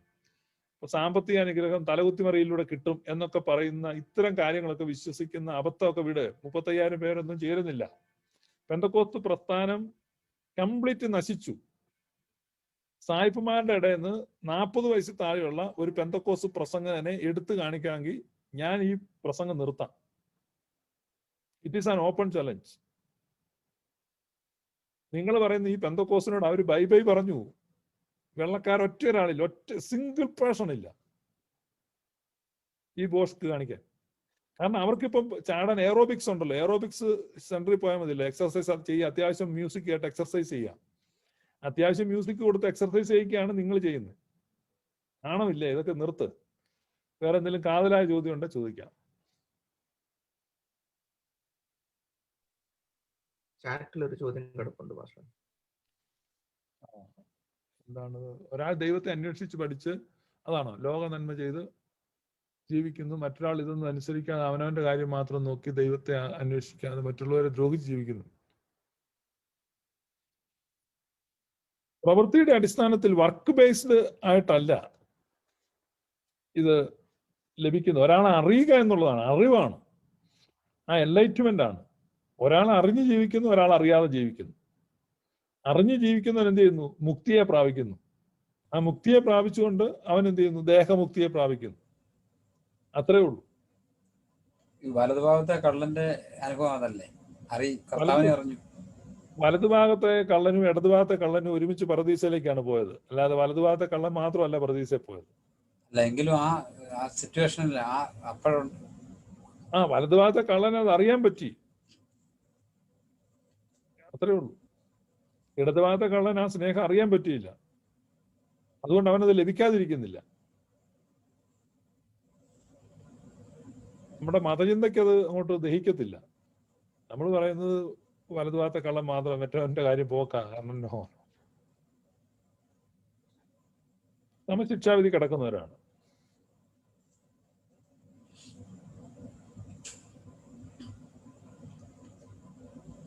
ഈ ധൂർത്തനായ പുത്രന്റെ കഥയ്ക്കകത്ത് 2 മക്കളുണ്ട്. അപ്പൊ ആ 2 മക്കളെയാണ് നമ്മൾ ആ ക്രൂശിൽ കാണുന്നത്. ഇളയ പുത്രനാണ് വലതുഭാഗത്തെ കള്ളൻ, ആ കൺഫ്യൂസ് ചെയ്യുന്നത്. അപ്പാ ഞാൻ സ്വർഗത്തോട് നിന്നോട് പാപം ചെയ്തു. മറ്റവൻ ഇങ്ങനെ ഗമേ കിടക്കുകയാണ്. പക്ഷെ അപ്പം പറയുന്നുണ്ട് എൻ്റെ അതെല്ലാം നിന്റേത് കൂടെയാണ്. അതുകൊണ്ടാണ് ഞാൻ പറയുന്നത് വലതുഭാഗത്തെ കള്ളൻ മാത്രമല്ല ഇടതുഭാഗത്തെ കള്ളന് പറുദീസായി ചെല്ലുവെന്ന്. കാരണം അപ്പന്റെ സ്റ്റേറ്റ്മെന്റ്, അപ്പൻ ഗ്യാരണ്ടി പറയാം എന്റേതെല്ലാം നിന്റേതാണ്. നിന്റേത്.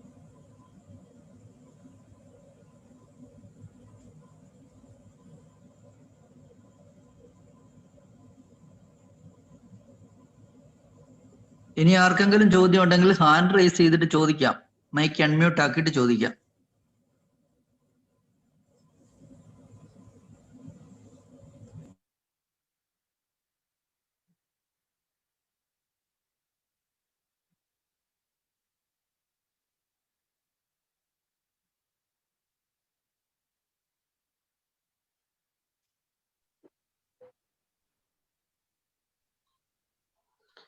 ചാറ്റിൽ 2 Yeah,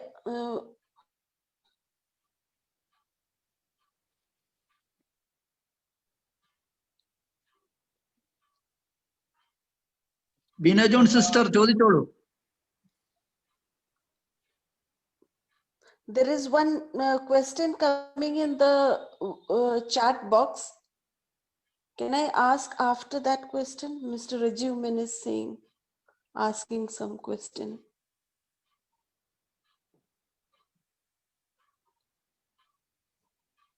Yeah, 100% ഫ്രീ വിൽ ഉണ്ടോ എന്നാണ് വീണ്ടും ചോദിക്കുന്നത്. 100% ഫ്രീ വിൽ ഇല്ല നമുക്ക് വളരെ evident, it is very evident. അതിനകത്ത് it is not a debatable issue. അത് ഡിബേറ്റ് ചെയ്യേണ്ട ഒരു കാര്യം പോലും അല്ല. കാരണം ഫ്രീ വില്ല എന്ന് പറഞ്ഞു കഴിഞ്ഞാൽ എന്താണെന്നൊന്ന് ചിന്തിച്ചു കഴിഞ്ഞാൽ അത് മനുഷ്യനുണ്ടോ ഇല്ലയോ എന്ന് മനസ്സിലാവും. ഇനി ഞാൻ തിരുവഴുത്തിൽ നിന്ന് വാക്യമാണ് റോമാലേഖനം 7:15. ഞാൻ ഇച്ഛിക്കുന്ന നന്മയല്ല, ഇച്ഛിക്കാത്ത തിന്മയാണ് പ്രവർത്തിക്കുന്നത്. അപ്പൊ ഫ്രീ വില്ലാണോ? ഇച്ഛിക്കുന്നത് പ്രവർത്തിക്കാൻ പറ്റുന്നല്ലേ ഫ്രീ വില്ല്? ഇച്ഛിക്കുന്ന നന്മ അല്ല ഞാൻ പ്രവർത്തിക്കുന്നത്, ഞാൻ ഇച്ഛിക്കാത്ത തിന്മയാണ് പ്രവർത്തിക്കുന്നത്. പാസ്റ്റർ, ഇപ്പൊ വേറെ ഒരു ചോദ്യം വന്നേക്കുന്നത്, നമ്മുടെ സബ് കോൺഷ്യസിൽ കേൾക്കുന്ന ശബ്ദം അത് ദൈവശബ്ദമാണോ, അതെങ്ങനെ ദൈവശബ്ദമാണോ അല്ലയോ എന്ന് മനസ്സിലാക്കാമെന്ന് ഒരു ക്വസ്റ്റ്യൻ വന്നിട്ടുണ്ട്. റജി ഉമ്മന്റെ ക്വസ്റ്റ്യൻ ആണ്. ദൈവ ശബ്ദമാണോ അല്ലയോ എന്ന് മനസ്സിലാക്കാൻ 2-3 തരത്തിൽ നമുക്ക് ദൈവ ശബ്ദമാണോ അല്ലയോ എന്ന് മനസ്സിലാക്കാം. ഒന്ന്, റിട്ടൺ വിൽ ഓഫ് ഗോഡ് ഉണ്ട്. ദൈവത്തിന്റെ എഴുതപ്പെട്ട ഹിതങ്ങൾ നമുക്ക് തിരുവഴുത്തിൽ പല ഭാഗങ്ങളിലും കാണാൻ പറ്റും. അതിനോട് അത് കൺഫോംഡ് ആണോ എന്ന് നോക്കിയാൽ നമുക്കറിയാം. 2, ദൈവത്തിന്റെ ശബ്ദം നമ്മളെ ഗ്രേറ്റ് അണ്ടർസ്റ്റാൻഡിങ്ങിലേക്കും പ്ലെന്റിഫുൾ പീസിലേക്കുമാണ് നയിക്കുന്നത്. ഒരു മഹാസമാധാനം, വലിയ സമാധാനം, അല്ലെ പൗലോസ്ലീഹയുടെ ഭാഷയിൽ പറഞ്ഞാൽ കോംപ്രിഹെൻഡ് ചെയ്യാൻ പറ്റാത്ത, the peace that passes all understanding എന്നൊക്കെ പറയുന്ന, നമുക്ക് ഗ്രഹിക്കാൻ കഴിയാത്ത വലിയൊരു സമാധാനം. അപ്പൊ ആ സമാധാനത്തിലേക്ക് നമ്മളെ നയിക്കുന്ന ചിന്തയായി ദൈവത്തിന്റെ സ്വരം. കാരണം ദൈവം തമ്പുരാൻ എപ്പോഴും സംസാരിക്കും, നിങ്ങൾക്ക് സമാധാനം ഉണ്ടാകട്ടെ, നിങ്ങൾക്ക് സമാധാനം, യേശു കർത്താവിന്റെ സമാധാനം. അപ്പം ആ റജീവമം കേട്ട ആ സ്വരം ആ പീസിലേക്ക് നയിക്കുകയാണെങ്കിൽ അത് ദൈവത്തിൽ നിന്നാണെന്ന് മനസ്സിലാക്കാം. കൺഫ്യൂഷനിലേക്കാണ് നയിക്കുന്നെങ്കിൽ അത് നമ്മളിൽ നിന്ന് തന്നെ പൊങ്ങി വരുന്നതാണ്. കാരണം ഹ്യൂമൻസ് ആർ കൺഫ്യൂസ്ഡ്. അപ്പൊ ഈ കൺഫ്യൂഷൻ ഓഫ് ഹ്യൂമൻ ആണ് സൈറ്റാൻ എന്ന് പറയുന്നത്. ആ കൺഫ്യൂഷനിൽ നിന്ന് നമ്മൾ എന്ത് ചെയ്യാണ്? ക്ലാരിറ്റിയിലേക്കും സെറിനിറ്റിയിലേക്കും പിന്നെ പീസിലേക്കും, പിന്നെ വേണമെങ്കിൽ സാനിറ്റി എന്ന് വേണേൽ പറയാം, സാനിറ്റിയിലേക്കൊക്കെ നയിക്കുകയാണ്. ഇൻസാനിറ്റി ആണല്ലോ സിൻ എന്ന് പറയും, അതാണ് സാനിറ്റിയിലേക്ക് നയിക്കും. അപ്പൊ അത് അങ്ങനെയാ മനസ്സിലാക്കുന്നത്.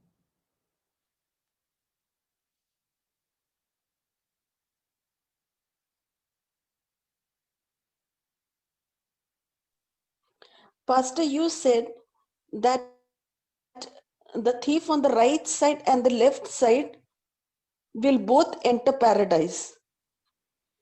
Do you mean to say that they both will be judged as righteous in the eyes of God? Yeah, what was the difference between them?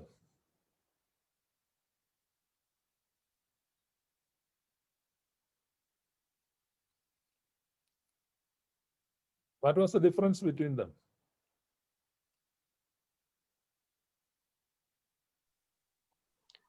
The thief on the right side repented for all he had done, and he acknowledged Christ. Right സൈഡിൽ കിടക്കുന്ന ആള് ഒരു request ചോദിച്ചു, എന്നെ ഒന്ന് ഓർക്കണമേ. അപ്പം കർത്താവ് പറഞ്ഞോളൂ, നീ എന്നോട് കൂടെ ഇന്ന് പരദീസയിലിരിക്കും. അപ്പം അവൻ അത് ചോദിച്ചപ്പോ കർത്താവ് അവന്റെ destination മാറ്റിയതാണോ? That thief was destined for paradise. Yes. ഞാൻ നിന്നെ പരദീസയിലോട്ട് മാറ്റാൻ കൊണ്ടുപോകാം, ഇങ്ങനെയൊന്നും അല്ല കർത്താവ് പറഞ്ഞു. നീ ഇന്ന് എന്നോട് ഒരു ഫ്യൂച്ചറിൽ സംഭവിക്കാൻ പോകുന്ന ഒരു കാര്യത്തെ പറ്റി യേശു പറയാണ്, നീ ഇന്ന് എന്നോട് കൂടെ പരദീസയിലിരിക്കും. കാരണം നീ പരദീസയിലേക്കാണ് പോകുന്നത്, ഞാൻ അവിടെയുണ്ട്, നീ അവിടെയുണ്ട്, ഈ ഇടതുവശത്ത് കിടക്കുന്ന പുള്ളി അവിടെയുണ്ട്, പക്ഷെ പുള്ളി മിണ്ടുന്നില്ല. അപ്പൊ അവരുടെ ആ ഡെസ്റ്റിനേഷനെ കുറിച്ച് യേശു പറയുക, അല്ലാതെ യേശു അവനെ പ്രത്യേകമായിട്ട് അനുഗ്രഹിക്കുകയോ അവന്റെ അത് മാറ്റുവോ അതൊന്നുമല്ല. ശ്രദ്ധിച്ച് വായിച്ചു നോക്ക്. ഇവന്റെ ഈ വേവലാതി മാവലാതി എല്ലാം കൂടെ കണ്ടപ്പോ കർത്താവ് ഉള്ള കാര്യം പറഞ്ഞാ, നീ വിഷമിക്കാതെ, നീ എന്നോടുകൂടെ പരദീസയിലിരിക്കും. അപ്പൊ അവന് അപ്പുറത്ത് കിടക്കുന്നതിന് തുല്യമായിട്ട് അതുപോലെ തന്നെ വന്ന് അവനും ഇരിക്കും.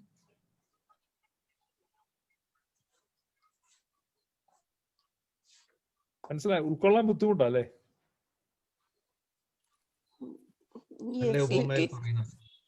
എന്തോ ഒരു ക്വസ്റ്റ്യൻ ഉണ്ടായിരുന്നേ. ചോദിച്ചു. എല്ലാവരും ദൈവത്തിങ്കിലായിരിക്കും എന്നുള്ളത് മനസ്സിലാക്കി വരുവാണ് ഇപ്പോൾ പാസ്റ്ററുടെ ഓരോ ക്ലാസ്സുകളിൽ. ഒത്തിരി നന്ദിയുണ്ട്. ഒരു ചോദ്യം ഉള്ളത്, ഇപ്പം വിശുദ്ധനായി ജീവിച്ച് ഇപ്പം നമ്മൾ ഈ പറയുന്ന ദൈവത്തെ അറിഞ്ഞ് പാസ്റ്റർ പഠിപ്പിക്കുന്ന ഗ്ലോറിയസ് ഗോസ്പൽ പഠിപ്പിക്കുന്ന കാര്യങ്ങളെല്ലാം മനസ്സിലാക്കി ധന്യനായി ജീവിച്ച് മരിച്ച ഒരു മനുഷ്യനും, പിന്നെ ഇതെല്ലാം അറിഞ്ഞിട്ടും ഇതിനെല്ലാം എതിർത്ത് മനഃപൂർവ്വം എതിർത്ത് ലോകത്തിൽ ജീവിച്ചു മരിച്ച ഒരു മനുഷ്യനും, രണ്ടുപേരും സ്വർഗത്തിൽ പോകും എന്ന് തന്നെയാണ് ഇപ്പൊ ഇതുവരെ മനസ്സിലാക്കിയേക്കുന്നത്. അപ്പം ആ സ്വർഗത്തിലായിരിക്കുന്നവരുടെ അവസ്ഥയിൽ എന്തെങ്കിലും വ്യത്യാസം ഉണ്ടാവോ? രണ്ടുപേരും സ്വർഗത്തിലാണെന്ന് മനസ്സിലാക്കിയ നമുക്ക് മനസ്സിലാക്കേണ്ടത് ദൈവത്തിന്റെ ദാനമാണിതെന്നുള്ള ഒരു അണ്ടർസ്റ്റാൻഡിംഗ് ആണ് നമുക്ക് വേണ്ടത്. മനസ്സിലായോ? ദൈവത്തിന്റെ ദാനമാണ് അല്ലേ? അതെ. അപ്പൊ അതിനകത്ത് നമുക്ക് എന്താണ് ആഡ് ചെയ്യാൻ പറ്റുന്നത്? ദൈവത്തിന്റെ ഫ്രീ ഗിഫ്റ്റ് ആണ്. അത് നമ്മളൊന്നും ചെയ്യുന്നത് കൊണ്ടല്ല. പിന്നെ യേശുവിന്റെ കൂടെയുള്ള ശിഷ്യന്മാർക്കും ഉണ്ടായിരുന്ന സംശയം ഇതൊക്കെ തന്നെ. സബദിയുടെ മക്കള് യേശുവിന്റെ അമ്മായി ആയിരുന്നല്ലോ അവരുടെ അമ്മ. അപ്പൊ അമ്മായിയെ വിട്ട് പറയിപ്പിക്കുന്നുണ്ട്. അമ്മായി എന്നിട്ട് യേശുവിനോട് പറയുന്നുണ്ട്, എടാ ചെറുക്ക, എന്റെ പിള്ളേർ രണ്ടിനെ ഇടത്തും വലത്തൊക്കെ ഇരുത്തണം കേട്ടോ. കർത്താവ് അമ്മായിയോട് പറഞ്ഞിട്ടുണ്ട്, വന്നമ്മായി അങ്ങനെയല്ല. ഇത് ഞാൻ ഇതൊക്കെ തന്നെ നമ്മുടെ ചിന്ത. ഇവൻ എന്ത് ഭവിക്കും? ഇപ്പൊ യേശു പറയാം, അവൻ എന്ത് ഭവിച്ചാൽ നിനക്കെന്നെ. ഇപ്പൊ യോഹന്നാനെ ചൂണ്ടിക്കാണിച്ചിട്ട് മറ്റേ ശിഷ്യന്മാർ എന്നിട്ട് ചോദിക്കും, ഇവൻ എന്നാ ഭവിക്കും കർത്താവ്, ഇവൻ ഇങ്ങനെ ഇരിക്കുവോ? എപ്പോഴും നമ്മുടെ ഉത്കണ്ഠ മറ്റുള്ളവരെ സംബന്ധിച്ച. നമ്മുടെ അടുപ്പൽ എന്ത് കറിയാന്നുള്ളതിനെ പറ്റി ചിന്തിക്കുന്നേ ഇല്ല. അതിന് കടുക് പൊട്ടിച്ചോന്നും ചിന്തിക്കുന്നില്ല. അപ്പുറത്ത് തന്നെ ആയിരിക്കും തളച്ചോണ്ടിരിക്കുന്നത്, ഇങ്ങനെ എത്തി നോക്കിക്കൊണ്ട്. ഇതാണ് നമ്മൾ മറ്റുള്ളവരെ കുറിച്ച് ബോധറാകുന്നത് അവസാനിപ്പിക്കുന്നിടത്താണ് നമുക്ക് സ്പിരിച്വാലിറ്റി തുടങ്ങാൻ പറ്റത്തുള്ളൂ.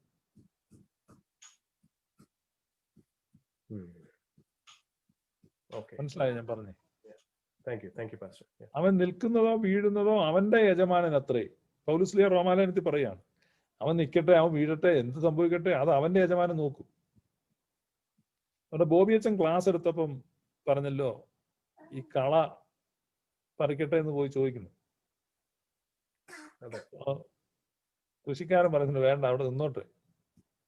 ചിലപ്പോ പർപ്പസ് വേറെ കാണും. ഒരുപക്ഷെ ഈ നെല്ല് വിളയിച്ചിരിക്കുകയാണ്, നെല്ലിനിടയിൽ വിളയുന്ന ഈ കളയ്ക്ക് വേറെ ഔഷധ ഗുണം കാണും, അറിയത്തില്ല. അത് പറിച്ച് വിൽക്കും, വല്ല ആയുർവേദ കമ്പനിയിലോട്ടും കൊടുക്കും. ആ തൈലം മാറ്റുമ്പോൾ വല്ല വലിയ വില കൂടിയ മരുന്ന് ഉണ്ടാക്കും. നെല്ല് കിൻഡലിന് 500 രൂപ വെച്ച് കിട്ടും. അതിലും വില ചിലപ്പോൾ കളക്ക് കിട്ടും, നമുക്കറിയത്തില്ല. നമുക്ക് യജമാന്റെ പർപ്പസ് അറിയത്തില്ല. അപ്പൊ യജമാനൻ പറയാണ്, നീ അതൊന്നും പറിക്കാൻ പോകണ്ട, അവിടെ നിൽക്കട്ടെ. അത്രേ നമുക്ക് പറയാൻ പറ്റത്തുള്ളൂ.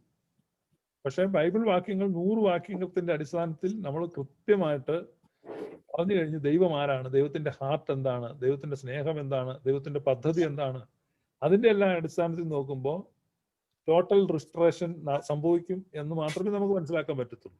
ഇനി ടോട്ടൽ റിസ്റ്ററേഷൻ ഇല്ലെങ്കിൽ അത് ദൈവത്തിന്റെ ഒരു പരാജയമാണ്. ടോട്ടൽ റിസ്റ്ററേഷൻ അംഗീകരിക്കാത്തവന്റെ ദൈവം ഒരു പരാധീനതയുള്ള ഒരു ദൈവമാണ്.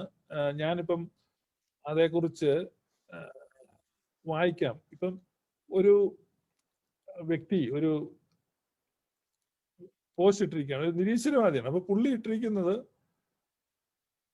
ഈ നിങ്ങളുടെ ക്രിസ്ത്യാനികളോട് ചോദിച്ചിരിക്കുക. അപ്പൊ പുള്ളി എഴുതിയിരിക്കുകയാണ്, നിങ്ങളുടെ ദൈവം ഒരു സൈക്കോ അല്ലേ? കാരണം ആളുകളെയൊക്കെ പുള്ളിയെ ബഹുമാനിക്കാതെ പുള്ളി കത്തിക്കാനിരിക്കില്ലെന്ന് ഒരു നിരീശ്വരവാദി ചോദിച്ചിരിക്കുക. അപ്പൊ അത്ര ലജ്ജാകരമായ ആ ചോദ്യത്തിനൊക്കെ എന്താ മറുപടി നിങ്ങൾ പറയാൻ പോണേ?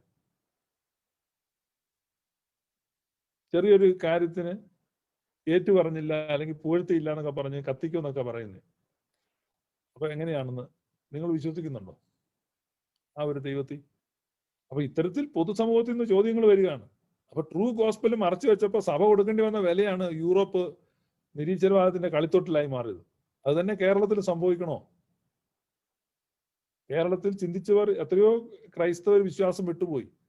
എന്നാൽ നിങ്ങൾക്കറിയാമോ, യുക്തിവാദത്തിൽ നിന്ന് അനേക ആളുകൾ ക്രിസ്തീയ വിശ്വാസത്തിലേക്ക് ഗ്ലോറിയസ് ഗോസ്പൽ മൂലം മടങ്ങി വന്നു. അങ്ങ് മടങ്ങി വന്ന ആളുകൾ ഇപ്പൊ തന്നെ ഈ സൂമിൽ ഇരിപ്പുണ്ട്. ഒരാളെ കൊണ്ട് അടുത്ത ദിവസം നമ്മുടെ ആൽബർട്ട് യോഹന്നാൻ ലൈവിൽ വരാൻ പ്ലാൻ ചെയ്യുന്നുണ്ട്. അതേ ഇപ്പൊ പഞ്ചായത്ത് തെരഞ്ഞെടുപ്പിന്റെ തിരക്കിൽ, അത് കഴിയുമ്പോൾ വരും. അങ്ങനെ ധാരാളം ആളുകൾ വന്നുകൊണ്ടിരിക്കും. അതാണ് എൻ്റെ യാഥാർത്ഥ്യം. അതുകൊണ്ട് സുറിയാനി സഭക്കാരൊക്കെ വിശുദ്ധ കുർബാന അർപ്പിക്കും. ആദ്യം നിന്മാതാ വിശുദ്ധന്മാർ പാടുമ്പോ മാർത്യൻ മാർത്തൻ വർഗത്തിന് മുഴുവൻ ജീവൻ അതും രക്ഷയും ഏകാനാഗതനായി എന്നിട്ട് എന്നാ പറ്റി? ചീറ്റിപ്പോയോ? മർത്യന്മാരുടെ വർഗത്തിന് മുഴുവൻ ജീവനും രക്ഷ നൽകാൻ വന്ന കക്ഷി എന്താ, പരാജയപ്പെട്ടു പോയോ? അപ്പൊ പരാജിതനായ ക്രിസ്തുവിനെയാണോ നിങ്ങൾ ആരാധിക്കുന്നത്?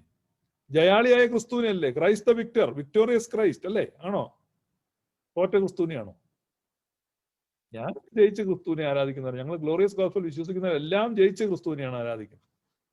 തോറ്റ ക്രിസ്തുവിനെയാണ് പെന്തക്കോസുകാരും ബ്രദറുകാരും കരിസ്മാറ്റിക്കാരും ഒക്കെ വെച്ച് പൂജിക്കുന്നത്.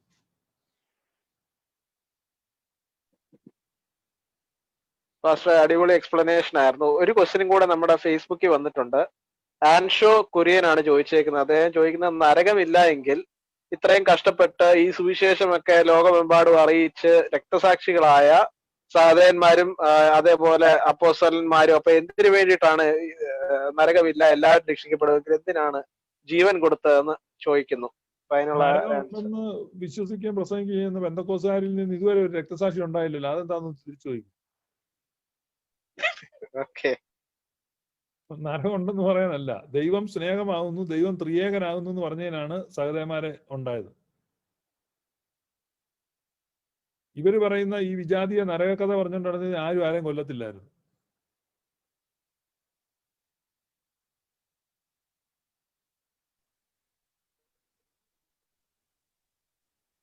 ഹലോ പാസ്റ്ററെ, ഞാൻ തോമസ്, കോഴിക്കോട് നിന്നാണ്. എനിക്കൊരു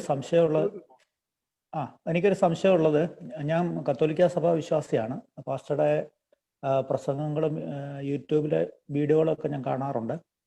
അപ്പൊ അതില് എനിക്ക് സംശയമുള്ളത് എന്താണെന്ന് വെച്ചാൽ നരകവുമായിട്ട് ബന്ധപ്പെട്ട കാര്യം തന്നെയാണ്. അതായത് കത്തോലിക്ക സഭ ആധികാരികമായിട്ട് അംഗീകരിച്ചിട്ടുള്ള ഒരു പ്രത്യക്ഷീകരണമാണ് ഈ ഫാത്തിമയില് 1917 സംഭവിച്ചത്. അതില് കുട്ടികൾക്ക്, അതായത് ജസീന്ത, ലൂസി, ഫ്രാൻസിസ്കോ, ഈ കുട്ടികൾക്ക് നരകത്തിന്റെ ദൃശ്യം കാണിച്ചു കൊടുത്തതായിട്ട് അതിൽ പറയുന്നുണ്ട്. അതുപോലെ തന്നെ സിസ്റ്റർ ഫൗസ്റ്റീനയ്ക്ക് ഈശോ തന്നെ നരകത്തിന്റെ ദൃശ്യം ഇങ്ങനെ കാണിച്ചു കൊടുത്തതായിട്ടും പറയുന്നുണ്ട്. ഇതിനെപ്പറ്റി പാസ്റ്ററുടെ അഭിപ്രായം എന്താണ്? അതിനെപ്പറ്റിയുള്ള അഭിപ്രായം, കത്തോലിക്ക സഭ ആദ്യത്തെ 5 നൂറ്റാണ്ട് കഴിഞ്ഞതിന് ശേഷം സഭാപിതാക്കന്മാരുണ്ടെന്ന് വിശ്വസിക്കാത്ത ഒരു സഭയാണ്. അവരെ സംബന്ധിച്ച് സഭാപിതാക്കന്മാരില്ല. പിന്നെ എങ്ങനെയാണ് പുതിയ ആശയങ്ങൾ വരുന്നതെന്നുള്ളതിനെ പറ്റിയാണ് എന്നെ ചിന്തിപ്പിക്കുന്നത്. വീക്ഷണമാണ്. പിന്നെ ഈ 3 പിള്ളേർക്ക് ദർശനം ഉണ്ടായി.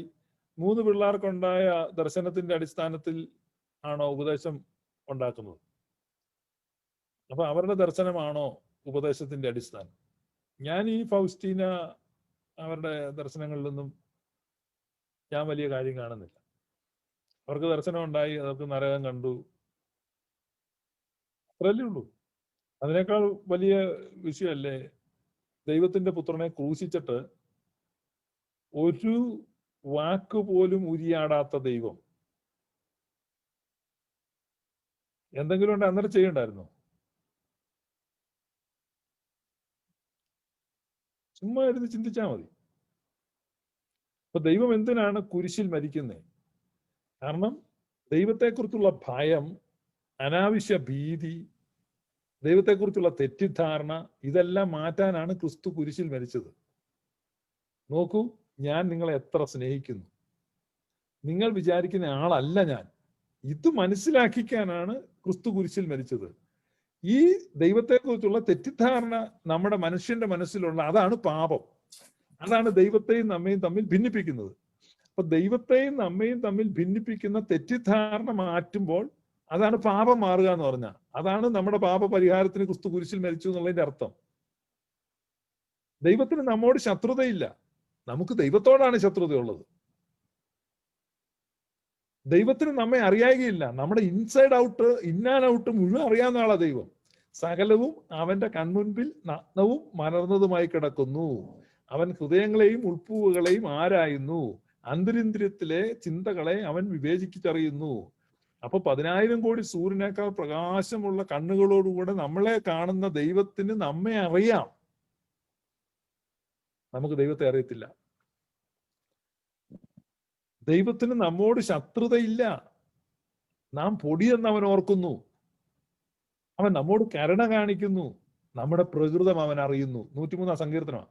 അപ്പൊ അങ്ങനെ ദൈവത്തിന് നമ്മെ അറിയാം, ദൈവത്തിന് നമ്മോട് ശത്രുതയില്ല. പക്ഷെ നമുക്ക് ദൈവത്തെ അറിയത്തില്ല, നമുക്ക് ദൈവത്തോട് ശത്രുതയുണ്ട്. അപ്പൊ നമ്മുടെ ഹൃദയത്തിലുള്ള അജ്ഞത മാറുക, ശത്രുത മാറുക, ഇതിനെയാണ് സാൽവേഷൻ അല്ലെങ്കിൽ മോക്ഷം അല്ലെങ്കിൽ സാക്ഷാത്കാരം, പല പേര് വിളിക്കാം. അപ്പൊ നമ്മുടെ ഹൃദയം എൻലൈറ്റൻഡ് ആകുക, നമ്മുടെ ഹൃദയത്തിലുള്ള വിരോധവും ശത്രുതവും ഇരുട്ടും മാറുക. ഈ കാര്യം നിർവഹിക്കാനാണ് ക്രിസ്തു കുരിശിൽ മരിച്ചത്. എന്ന് പറഞ്ഞാൽ ദൈവമാണ് കുരിശിൽ കിടക്കുന്നത്. ആ ദൈവത്തെ അടിച്ചു, മർദ്ദിച്ചു, അപമാനിച്ചു, നഗ്നനാക്കി, മുറിവേൽപ്പിച്ചു, പരസ്യമായി തൂക്കി, എന്നിട്ടും ഒരക്ഷരം മിണ്ടിയില്ല.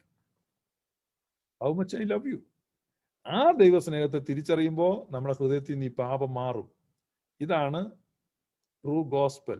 മനസ്സിലായോ? അല്ലാതെ പിന്നെ നാടകം തുടരുക, കർത്താവ് ഉണ്ടോ, പിന്നെയും സംശയം, ഇത് കഴിഞ്ഞു, ഇനി വരുന്നുണ്ട് അടുത്ത അടി, ഇനി വരുന്നുണ്ട്.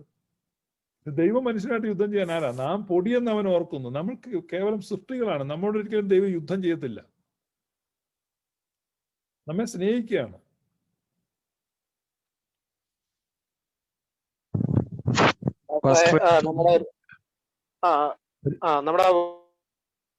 പാസ്റ്റർ ഒരു ചോദ്യം ചോദിച്ചോട്ടെ? ചോദിച്ചോളൂ. മസ്കറ്റിൽ നിന്ന് തോമസ് അലക്സാണ്ടർ ആണ്. ബൈബിൾ പ്രകാരം ഒരു അന്തിമ ന്യായവിധി ഉണ്ടോ? പലരും അങ്ങനെ പ്രസംഗിക്കുന്നുണ്ട്, പാസ്റ്റർക്കും അറിയാമല്ലോ. കർത്താവ് യേശു ക്രിസ്തു വരുമ്പോൾ ഒരു അന്തിമ ന്യായവിധി ഉണ്ടെങ്കിൽ പാപി കാണത്തില്ലേ? അതാണ് എന്റെ സംശയം. നീതിമാന്മാർക്ക് വേണ്ടി മാത്രമായിരിക്കുമോ ന്യായവിധി? അതേക്കുറിച്ച് നമ്മൾ പറയുമ്പം ന്യായവിധി 31 യോഹന്നാൻ 12:31 ഇപ്പോൾ ഈ ലോകത്തിന്റെ ന്യായവിധിയാകുന്നു, ഇപ്പോൾ ഈ ലോകത്തിന്റെ പ്രഭുവിനെ പുറത്തു തള്ളിക്കളയും. അപ്പൊ ക്രിസ്തു കുരിശിൽ മരിച്ചു എന്നുള്ളതാണ് ജഡ്ജ്മെന്റ്. ഇനിയുള്ളത് റിവാർഡ്സ് ആണ്.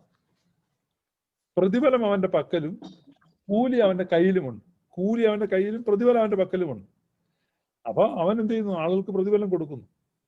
ഈ ജഡ്ജ്മെന്റ് എന്ന് പറയുമ്പം നമ്മൾ ചിന്തിക്കുന്നത് ഒരു കോടതി, ഒരു തൂക്കുകയറ്, ഒരു പോലീസുകാരൻ, ഒരു വിലങ്ങ്, ഒരു ചാട്ട, ഇങ്ങനെയുള്ള ഇമേജ് ആണ് നമ്മുടെ മനസ്സിൽ വരുന്നത്. ഇപ്പൊ നമ്മൾ യൂത്ത് ഫെസ്റ്റിവലിനൊക്കെ ജഡ്ജസ് വന്നിരിക്കുന്ന കണ്ടിട്ടില്ലേ? അതും ജഡ്ജല്ലേ? അപ്പൊ നമ്മുടെ മനസ്സിൽ മെഡല്, ട്രോഫി, സർട്ടിഫിക്കറ്റ്, കീർത്തിമുദ്ര, സ്വർണപ്പതക്കം, പൊന്നാട, ഇതൊക്കെയല്ലേ അവിടെ ഇരിക്കുന്നത്. അതിനെ ജഡ്ജ് എന്നല്ലേ വിളിക്കുന്നത്, ന്യായവിധിയല്ലേ അതും. അപ്പൊ പ്രതിഫലമല്ലേ നൽകുന്നത്, കിരീടങ്ങളല്ലേ നൽകുന്നത്. അല്ലേ?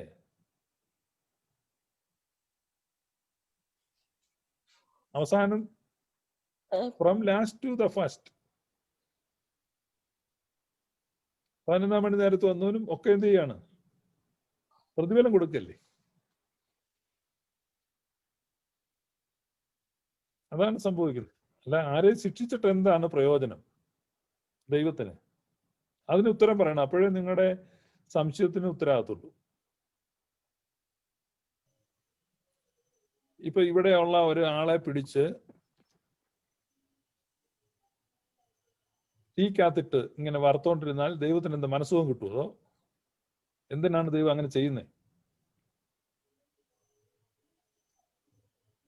അതാ ദൈവം സൈക്കോ എന്ന് അവർ പരിഹസിക്കുന്നത്. അപ്പൊ അത് നമ്മൾ അംഗീകരിക്കേണ്ടി വരും. ശരിയാണോ? ഞങ്ങളുടെ ദൈവം തിരിച്ച സൈക്കോ ഒക്കെയാണ്. പെർഫെക്റ്റ് ലവ് ആണ് ദൈവം. അവനിൽ ഇരുട്ടൊട്ടുമില്ലെന്നാണ്. Excuse me, Pastor. Then in Luke chapter 13, verse 8, but the gardener answered, "Leave it alone, sir, just one more year. I will dig around it and put in some manure. Then if the tree bears figs next year, so much the better. If not, then you can have it cut down." What does it mean, then you can have it cut down? അത് യഹൂദന്മാരെ പറ്റി പറയുന്നതാണ്. യേശു കർത്താവിന്റെ പരസ്യ ശുശ്രൂഷയിൽ കൃത്യമായി 1 വർഷവും കൂടെ കഴിയുമ്പോൾ ഇത് വെട്ടിക്കളയും, ഇത് അവസാനിച്ച് കളയും എന്നുള്ള ഉപമ യഹൂദന്മാരെ സംബന്ധിക്കുന്നതാണ്. കാരണം യഹൂദന്മാരോട് പറയാണ്, ഈ കർത്താവിന്റെ ആ പരസ്യമായിട്ടുള്ള പ്രസംഗങ്ങൾ മുഴുവൻ ശ്രദ്ധിച്ചാൽ നിങ്ങൾക്കറിയാം, കർത്താവ് കണ്ടിന്യൂസ് ആയിട്ട് വാണിംഗ് കൊടുത്തത് റോമാക്കാർ യെരുശലേം ആക്രമിക്കാനും യെരുശലേം ദേവാലയം തകർക്കാനും പോകുന്നതിനെ കുറിച്ചാണ് പറഞ്ഞുകൊണ്ടിരുന്നത്. അത് അത്രയോ അതിന്റെ കാര്യമുള്ളൂ. അത് സംഭവിച്ചു AD 70. കർത്താവ് അതിനെ പറ്റി കർത്താവ് അവിടെ വിട്ട് വെട്ടിക്കോ കുത്തിക്കോ ഒന്നുമല്ല. കർത്താവ് പറയുകയാണ് ഇതാണ് സംഭവിക്കാൻ പോണത്.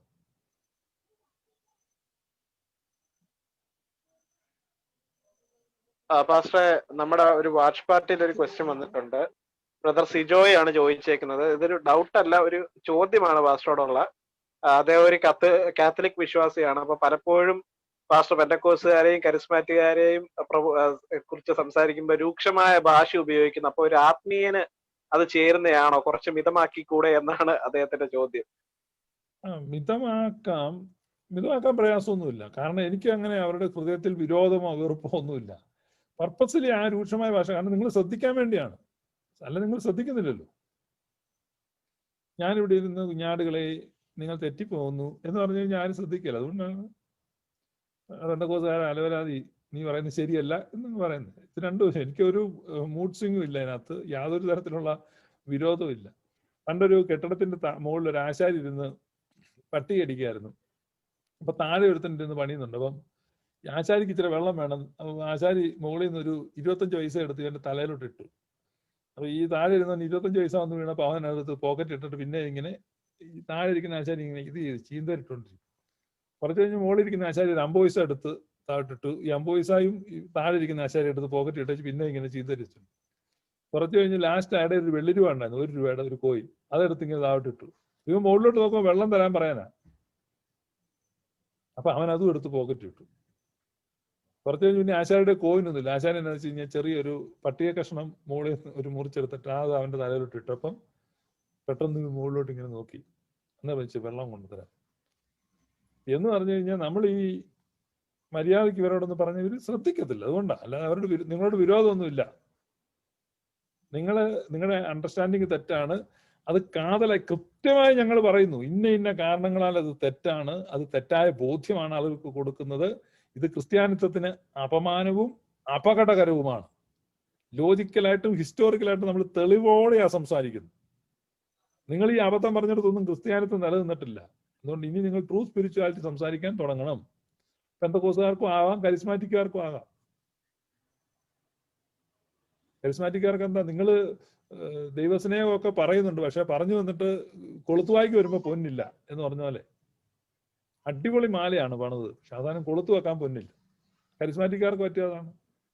കരിസ്മാറ്റിക്കാരുടെ പാട്ടാണല്ലോ നമ്മൾ എപ്പോഴും പ്ലേ ചെയ്തുകൊണ്ടിരിക്കുന്നത്, അതിരുകളില്ലാത്ത സ്നേഹം എന്നൊക്കെയുള്ള പാട്ട്. പക്ഷെ നിങ്ങളെ കൊണ്ട് അത് ഇത് ചെയ്യാൻ പറ്റിയില്ല, കൂട്ടിയാ കൂടിയില്ല. ഇവിടെ ഈ കാലിഫോർണിയ ഗോൾഡ് റഷിന്റെ സമയത്ത് ഒരു ഒരു കമ്പനി, ഒരു കഥയുണ്ട്. ഒരാൾ ഈ സ്വർണം കുഴിച്ച് അയാളുടെ സമ്പാദ്യം എല്ലാം ചെലവഴിച്ചു. അവസാനം ലൈഫ് മുഴുവൻ സ്പെൻഡ് ചെയ്തു. നിരാശയായി, കിട്ടിയില്ല, സ്വർണം കിട്ടിയില്ല. ലാസ്റ്റ് അയാൾ നിസാര വിലയ്ക്ക് ആ മൈനെല്ലാം ഉപേക്ഷിച്ചു. പുതിയ കമ്പനി അത് ടേക്ക് ഓവർ ചെയ്ത് 3-ാം പക്കം സ്വർണം കിട്ടി. എന്ന് പറഞ്ഞു കഴിഞ്ഞാൽ ഒരു 3 ദിവസം കൂടെ കുഴിച്ചിരുന്നെങ്കിൽ ഇമ്മൻസ് വെൽത്ത് കിട്ടുമായിരുന്നു. അപ്പൊ ആ എഡ്ജിൽ വെച്ച് പുള്ളി അത് മിസ് ചെയ്തു. അതൊരു കഥയല്ല, ഇറ്റ്സ് എ റിയൽ സ്റ്റോറിയാണ്. അതുപോലെയാണ് ഈ കരിസ്മാറ്റിക്കാര്. എത്രയോ ഭംഗിയായിട്ടാണ് നിങ്ങൾ ദൈവസ്നേഹത്തിന്റെ കാര്യമെല്ലാം കൊണ്ടുവന്ന് പാട്ടും എല്ലാം ഉണ്ടാക്കി, അവസാനം നിങ്ങൾ ഈ നരകം 24 കൂട്ടം കറി, തൂച്ചനില വിളമ്പി, ചോറും വിളമ്പി എല്ലാം റെഡിയാക്കിയിട്ട് അവസാനം ആ ഇലയുടെ അറ്റത്ത് ഒരു സ്വല്പം അമേദ്യം കൊണ്ടുവച്ചു. ഇതിവിടെ ഇരുന്നോട്ട് മൈൻഡ് ചെയ്യണ്ട, നിങ്ങൾ കഴിക്കൂ. അതാണ് കരിസ്മാറ്റിക്കാരുടെ സുവിശേഷത്തിന്റെ ദോഷം. പെന്തക്കോസ്തുകാര് പിന്നെ അതിങ്ങനെ കലക്കി ചോറിന്റെ മുകളിൽ കൂടി ഒഴിച്ചു കൊടുക്കും. ഇനി ആർക്കെങ്കിലും അടുത്ത ചോദ്യം ഉണ്ടോ? ചോദിച്ചോട്ടെ?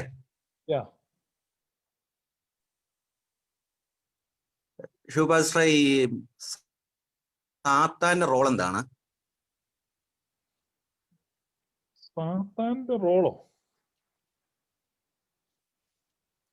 സാത്താന്റെ റോള് നമ്മളെ പ്യൂരിഫൈ ചെയ്യുക, നമ്മളെ ശുദ്ധീകരിക്കുക, അതൊക്കെയാണ്. കാരണം ദൈവത്തിന്റെ പർപ്പസ് മാത്രമേ നടക്കത്തുള്ളൂ. അപ്പൊ എല്ലാം ദൈവത്തിന്റെ പർപ്പസിന് വേണ്ടിയാണ്. എന്തോ? എനിക്കൊരു ചോദ്യം ഞാനിത് എക്സ്പ്ലെയിൻ ചെയ്തോട്ട്. ഈ സാത്താന്റെ റോളെന്ന് ചോദിച്ച ആളാരാന്ന് എനിക്ക് മനസ്സിലായില്ല. അപ്പൊ അദ്ദേഹം ഈ എല്ലാ കാര്യങ്ങളും ദൈവത്തിന്റെ പർപ്പസ് ഫുൾഫിൽ ചെയ്യാൻ വേണ്ടി work together. All things work together to fulfil the purpose of God. അപ്പൊ അതിനകത്ത് സാത്താനും ഉണ്ട്. സാത്താനും എന്ത് ചെയ്തുകൊണ്ടിരിക്കുക? ദൈവത്തിന്റെ പ്രവൃത്തി ഫുൾഫിൽ ചെയ്യുകയാണ്. കാരണം ഈ ശീമോനെ ഗോതമ്പ് നിന്നെ പാറ്റുന്നത് പോലെ സാത്താൻ നിന്നെ ഒന്ന് പാറ്റാൻ എന്നോട് അനുവാദം ചോദിച്ചിട്ടുണ്ട്. യേശു പറയുക, ഞാനോ നിന്റെ വിശ്വാസം പ്രാർത്ഥിച്ചു എന്ന് പറഞ്ഞു കഴിഞ്ഞാൽ സാത്താൻ വീശുമ്പോൾ പത്രോസിന്റെ പതിരൊക്കെ അങ്ങ് പൊക്കോളും. അപ്പൊ അതും എന്ത് ചെയ്യാണ്? സാത്താൻ is serving the purpose of God. ചോദിച്ചോളൂ.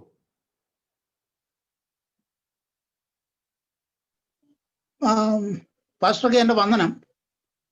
എന്റെ പേര് കുഞ്ഞുമോൻ യോഹന്നാൻ എന്നാണ്. എന്നെ കേൾക്കുന്നു എന്ന് വിശ്വസിക്കുന്നു. എന്നെ കേൾക്കുന്നുണ്ടോ? ഉണ്ട്, കേൾക്കാം. എന്റെ പേര് കുഞ്ഞുമോൻ യോഹന്നാൻ എന്നാണ്. കുഞ്ഞുമോൻ യോഹന്നാൻ എന്നാണ്. ഞാൻ കേരളത്തിൽ നിന്നാണ്, ശൂർനാട് എന്ന് പറയും. പാസ്റ്ററുടെ ഇത് ഞാൻ കേൾക്കാറുണ്ട്. എനിക്ക് ഒരുപാട് പ്രചോദനം ലഭിച്ചിട്ടുണ്ട്. ഞാൻ വളരെയധികം നന്ദി പറയുന്നു. അങ്ങ് മലയിൽ ശോഭിക്കുന്ന ഒരു വിളക്ക് പോലെ ശോഭിക്കട്ടെ എന്ന് ആശംസിക്കുകയും ചെയ്യുന്നു. അങ്ങയുടെ പല വീഡിയോകളിലും ഞാൻ ശ്രദ്ധിച്ചിട്ടുണ്ട്. അപ്പോൾ അങ്ങയുടെ ഒന്നിതായിരുന്നു, വിശ്വാസികൾ എല്ലാവരും തൃത്വ ഫാമിലിയുടെ അംഗമാകുന്നതിന് വേണ്ടിയാണ് തൃത്വം അല്ലെങ്കിൽ ദൈവം ആഗ്രഹിക്കുന്നത്. എല്ലാവർക്കും വേണ്ടിയാണ് ക്രിസ്തു വന്നത് എന്നും അങ്ങ് പറഞ്ഞു, അങ്ങ് പഠിപ്പിക്കുന്നുണ്ട്. അപ്പം സാധാരണ ഈ ലോക ജഡീക ജീവിതത്തിൽ സാധാരണപ്പെട്ട ഒരു മനുഷ്യൻ, അവൻ ക്രിസ്ത്യാനിയായാലും ഐക്യക്രൈസ്തവനായാലും, അദ്ദേഹം ജീവിക്കേണ്ടത് ഇത് എങ്ങനെയാണ് അദ്ദേഹം സാധാരണ ജഡീകമായ ജീവിതം നയിക്കുന്ന ഒരു വ്യക്തി ജീവിക്കേണ്ടത്. അപ്പം അദ്ദേഹത്തിന് കിട്ടേണ്ട, അദ്ദേഹം സ്വർഗത്തിൽ പോകാനോ ഫാമിലിയിൽ ആണെന്നുള്ളത് അദ്ദേഹത്തിന് അറിയത്തില്ല. അപ്പോൾ അവർ പോകുന്നതിന് വേണ്ടിയോ അല്ലെങ്കിൽ അങ്ങനെ ആകുന്നതിന് വേണ്ടിയോ അവർക്ക് എന്താണ്, അല്ലെങ്കിൽ അവർക്ക് നമ്മൾ പ്രചോദനം എടുക്കേണ്ടത് എന്നുള്ളത് ഒന്ന് പറഞ്ഞു കഴിഞ്ഞാൽ വലിയ ഉപകാരമായിരുന്നു. നമ്മൾ ലോകത്തിന്റെ വെളിച്ചമാകാനാണ് കർത്താവ് പറഞ്ഞത്. ലോകത്തിന്റെ വെളിച്ചമാകുക എന്ന് പറഞ്ഞാൽ നമ്മൾ കർത്താവിന്റെ ഹിതത്തെ അറിഞ്ഞ് ജീവിക്കുന്ന ഓരോരുത്തരും ഓരോ ദീപഗോപുരങ്ങളായി മാറും. അത് മുൻകാലങ്ങളിൽ ദൈവത്തിന്റെ വിശുദ്ധന്മാർ അതാത് സ്ഥലങ്ങളിൽ വലിയ പ്രചോദനവും വലിയ വിളക്കുമൊക്കെ ആയി മാറിയിട്ടുണ്ട്. അതുപോലെ നമ്മൾ ഓരോരുത്തരും ദീപസ്തംഭമാണ്. നമ്മൾ മറ്റുള്ളവനെ ആക്കാൻ നിൽക്കാതെ നമ്മൾ നമ്മുടെ കമ്മ്യൂണിറ്റിയിൽ, നമ്മുടെ ലൊക്കാലിറ്റിയിൽ നമ്മൾ വെളിച്ചമായി മാറുക എന്നുള്ളതാണ്. പിന്നെ എല്ലാവരും ഈ ജഡീക സുഖങ്ങൾ എന്ന് പറഞ്ഞ് കുറ്റപ്പെടുത്തുന്നുണ്ട്. ആരാണ് ഈ ജഡീക സുഖം അനുഭവിക്കുന്നത് എനിക്ക് മനസ്സിലാകുന്നില്ല. എല്ലാവരും കുറ്റം പറയാം. അപ്പൊ ഈ പിന്നെ മെറ്റീരിയൽ വേൾഡ് ഒരു സിൻഫുൾ ആണെന്നും ഭയങ്കര കുഴപ്പമാണെന്നും ഒക്കെ പഠിപ്പിക്കുന്ന ചിന്തകളുണ്ട്. ഇതെല്ലാം പാപമാണെന്നും ഒക്കെയുള്ള ചിന്തകൾ, അതൊക്കെ ആദിമ ക്രൈസ്തവ സഭ തന്നെ നിരാകരിച്ചിട്ടുള്ളതാണ്. നമ്മളെ സംബന്ധിച്ച് ഇപ്പം പിന്നെ വ്യഭിചാരം ചെയ്യുക അല്ല അങ്ങനെയൊക്കെയുള്ള ഇത് വലിയ സിന്നാണ്. ഈ വ്യഭിചാരം ചെയ്യുക എന്നുള്ളത് നിശ്ചയമായിട്ടും പാപമാണ്, തെറ്റാണ്, തിന്മയാണ്, ഒക്കെയാണ്. പക്ഷെ വ്യഭിചാരം ചെയ്യുന്ന പോലെ തന്നെയാണ് മറ്റുള്ളവന് പിന്നെ അർഹതപ്പെട്ട സ്വത്ത് കൈയടക്കി വെച്ചിരിക്കുന്നത്. അപ്പൊ സമ്പന്നനായിരിക്കുക എന്നുള്ളത് വ്യഭിചാരി ആയിരിക്കുക എന്നുള്ളതിനേക്കാൾ പാപമാണ്. നിങ്ങളുടെ ആവശ്യത്തിനേക്കാൾ അധികമായിട്ട് ഒരു പെനിയെങ്കിലും നിങ്ങളുടെ കയ്യിലുണ്ടെങ്കിൽ അത് വേറൊരാൾക്ക് അവകാശപ്പെട്ടതാണ്. അപ്പൊ മറ്റൊരുവന്റെ ഭാര്യയെ നീ പോയി പ്രാപിക്കുന്നതിന് തുല്യമാണ് മറ്റൊരുവൻ അർഹമായ സ്വത്ത് സൂക്ഷിക്കുന്നതും. ഇത് രണ്ടും ദൈവത്തിന്റെ നിയമപുസ്തകം വെച്ച് പരിശോധിക്കുമ്പോൾ ഇതെല്ലാം ഒരുപോലെ സിൻഫുൾ ആണ്. All are alike, no difference, all have sinned and come short of glory. അതാണ് പൗലോസ് പറയുന്നത്. അതുകൊണ്ട് ദൈവം എല്ലാവരോടും കരുണ ചെയ്യേണ്ടതിന് എല്ലാവരെയും അനുസരണക്കേടിൽ അടച്ചു കളഞ്ഞു. Oh no difference. അതുകൊണ്ട് ആരും ബ്ലെയിം ചെയ്യരുത്. അവർ ജഡീകരാ, മറ്റൊരു പാപികളാ, മറ്റൊരു ദോഷികളാ. നോ അങ്ങനെ ഇല്ല കേട്ടോ. ഈ ലോകത്ത് ഒരു മനുഷ്യനും പാപി ഇല്ല, കുറഞ്ഞവനൊന്നും ഇല്ലാരും. എല്ലാം ഒരുമിച്ച് ഒരൊറ്റ കണക്കാ.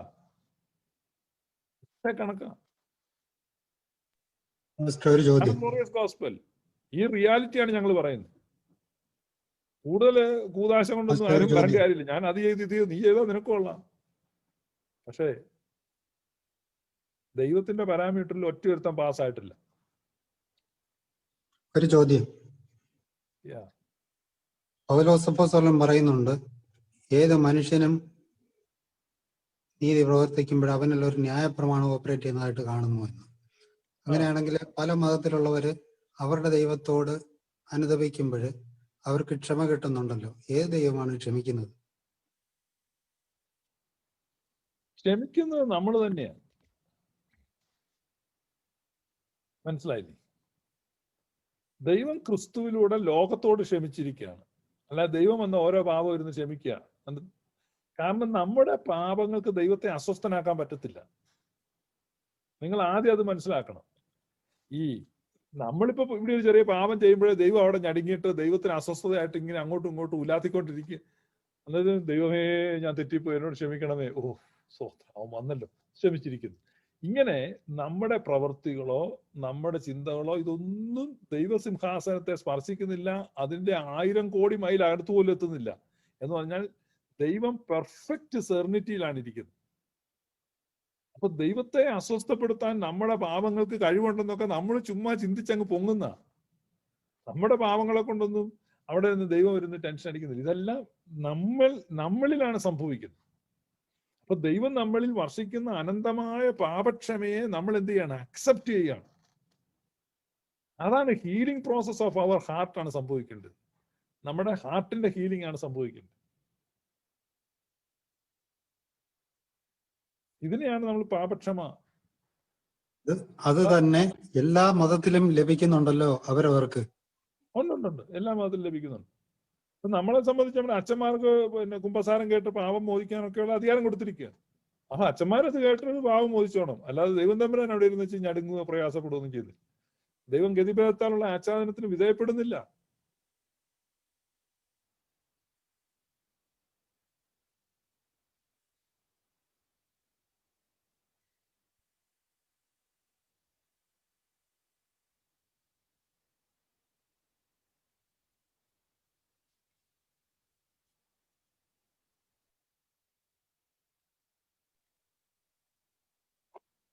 ഇത് വേണ്ട, ചോദിച്ചാൽ മതി.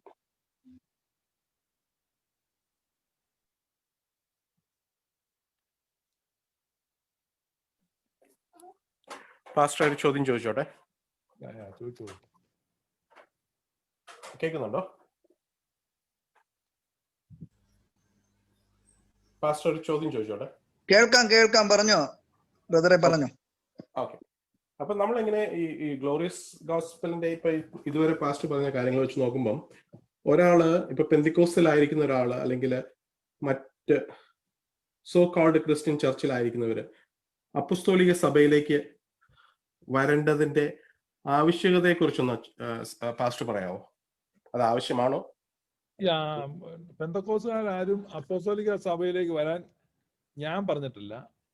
അപ്പോസ്തോലിക സഭകളിൽ നിന്ന് പെന്തക്കോസ്റ്റൽ വിഭാഗങ്ങളിലേക്ക് അപ്പോസ്തോലിക സഭയിലെ എന്തോ കുറവുണ്ട്, അല്ലെങ്കിൽ ഇവിടെ നിന്നാൽ നരകത്തിൽ പോവും, ഇവിടുത്തെ ഇത് പൈശാചികമാണ്, ഇങ്ങനെയൊക്കെയുള്ള തെറ്റിദ്ധാരണകൾ കൊണ്ട് ആരെങ്കിലും പെന്തക്കോസ്റ്റിൽ പോയി അവിടെ കുടുങ്ങി കിടക്കുന്നുണ്ടെങ്കിൽ ഇവിടെ നിൽക്കുന്നതുകൊണ്ട് ദോഷമൊന്നുമില്ല, മറിച്ച് ഗുണങ്ങളേ ഉള്ളൂ. കാരണം നമ്മുടെ ഫാമിലി റിലേഷൻഷിപ്പ്, നമ്മുടെ കുടുംബക്കാരൊക്കെ ഇവിടെ തന്നെയാണ്. അപ്പൊ കൂടുതൽ ഹൃദയംഗമമായിട്ട് ഇടപെടാനും കൂടുതൽ പ്രായോഗിക തലത്തിൽ അനുഗ്രഹവും എല്ലാ തരത്തിലും നല്ലതാണ് അങ്ങനെ ഒന്ന് മടങ്ങി വരുന്നത്.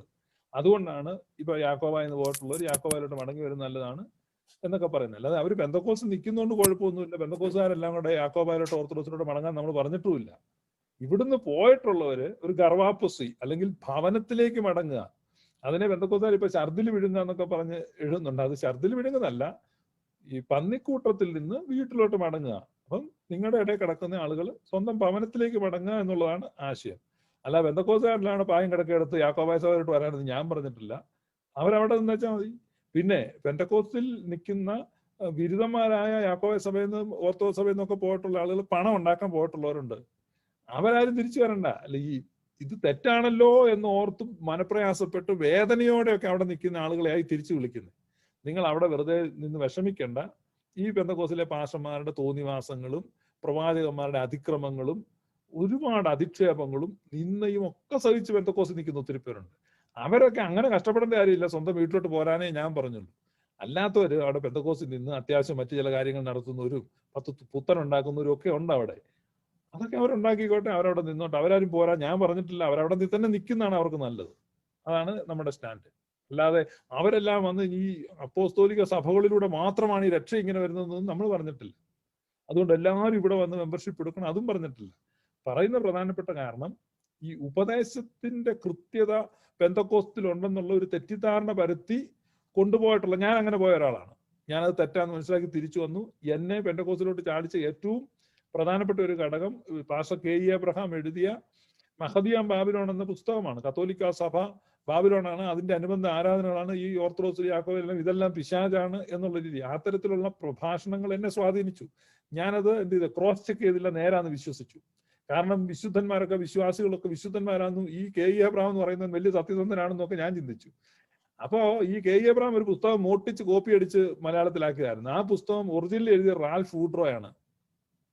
അപ്പൊ റാൽഫ് വൂഡ്രോ എന്ന് പറഞ്ഞ ആള് പിന്നീട് ഇത് പുസ്തകം കണ്ടവാനം ഹിറ്റായി കഴിഞ്ഞ് അയാൾ ഒന്നുകൂടെ എന്ത് ചെയ്തു, ക്രോസ് ചെക്ക് ചെയ്തു. അപ്പൊ ഒരു സ്കൂൾ അധ്യാപകനായി ഒരു കത്തയച്ചു, നിങ്ങളുടെ പുസ്തകത്തിൽ ചില പെശകുകളുണ്ട്. ഈ റാൽഫ് വൂഡ്രോയ്ക്ക് അപ്പം ലക്ഷക്കണക്കിന് ഡോളർ പുസ്തകത്തിൽ കിട്ടിക്കൊണ്ടിരിക്കുക. അപ്പൊ റാൽഫ് വൂഡ്രോ ഈ ഒരു സത്യസന്ധനായതുകൊണ്ട് പുള്ളി ഓർത്തുന്ന ഈ സ്കൂൾ അധ്യാപകൻ പറഞ്ഞു വെച്ച് ഒന്ന് അന്വേഷിക്കാം. അയാൾ അങ്ങനെ പോയി അന്വേഷിച്ച് കഴിഞ്ഞപ്പം അയാളുടെ പുസ്തകത്തിൽ അയാൾ എഴുതി എല്ലാം ശുദ്ധ അബദ്ധമാണെന്ന് മനസ്സിലായി. അയാളുടെ പുസ്തകം പിൻവലിച്ചു. നല്ല ഇൻകം കിട്ടിക്കൊണ്ടിരുന്ന ആ പുസ്തകം പിൻവലിച്ചിട്ട് അയാൾ അതിനെ കൗണ്ടർ ചെയ്തൊരു പുസ്തകം ഇറക്കി. ആ പുസ്തകം ഗ്ലോറിയസ് ഗോസ്പൽ മലയാളത്തിൽ തർജ്ജമ ചെയ്തിട്ടുണ്ട്. ഈ മാസം നമ്മളത് പബ്ലിഷ് ചെയ്യും. നിങ്ങൾക്കൊക്കെ അത് വാങ്ങാൻ പറ്റും. കാരണം കഴിഞ്ഞ 100 വർഷത്തോളമായിട്ട് മലയാളത്തിൽ കത്തോലിക്ക സഭയെ കരിവാരി തേച്ചും താറടിച്ചും അധിക്ഷേപിച്ചും പെന്തക്കോസുകാർ 10ഓ 15ഓ പതിപ്പ് പ്രിന്റ് ചെയ്ത് ആയിരക്കണക്കിനല്ല 10,000കണക്കിന് സുറിയാനി സഭക്കാരെ പെന്തക്കോസ്താക്കാൻ വേണ്ടി ഈ ആശയമാണ് പ്രചരിപ്പിച്ചത്. ആ ആശയത്തെ ഖണ്ഡിക്കുവാൻ ആ ആശയം ആദ്യം എഴുതിയ സായിപ്പ് തന്നെ തിരിച്ചെഴുതിയ പുസ്തകത്തെ നമ്മൾ മലയാളത്തിൽ പബ്ലിഷ് ചെയ്യാൻ പോകും. ഇതാണ് നമ്മുടെ സ്റ്റാൻഡ്. അല്ലാതെ പെന്തക്കോസുകാർ അവിടെ എന്ത് ചെയ്താലും ഒരു വിരോധവും ഇല്ല. ഹൈന്ദവരായിട്ട് നിൽക്കട്ടെ, മുസ്ലിങ്ങളായിട്ട് നിൽക്കട്ടെ, പെന്തക്കോസുകാരായിട്ട് നിൽക്കട്ടെ, ഒരു കുഴപ്പമില്ല. പക്ഷെ ഇവിടുത്തെ കുടുംബത്തിൽ നിന്ന് വലിച്ചോണ്ട് പോയവര് തിരിച്ചു വന്നാൽ നല്ലതാണെന്നുള്ള ഒരു പ്രചരണം നടത്തുന്നതേ ഉള്ളൂ. പാസ്റ്ററെ, thank you for that explanation. അതിനോടനുബന്ധിച്ച് ഒറ്റ ചോദ്യം കൂടി ചോദിച്ചോട്ടെ. ഈ മുസ്ലിംസും ഈ പെന്തിക്കോസുകാരും ഈ ചെയ്തുകൊണ്ടിരിക്കുന്നത്, പ്രത്യേകിച്ച് പെന്തിക്കോസുകാരെ, കത്തോലിക്കരെയും യാക്കോബൈറ്റ്സിനെയൊക്കെ പള്ളിയിൽ നിന്ന് അവരുടെയിലേക്ക് ചേർക്കാനായിട്ട് ഇപ്പോഴും അവർ പ്രവർത്തിച്ചുകൊണ്ടിരിക്കുക അല്ലേ? അപ്പൊ അതിന്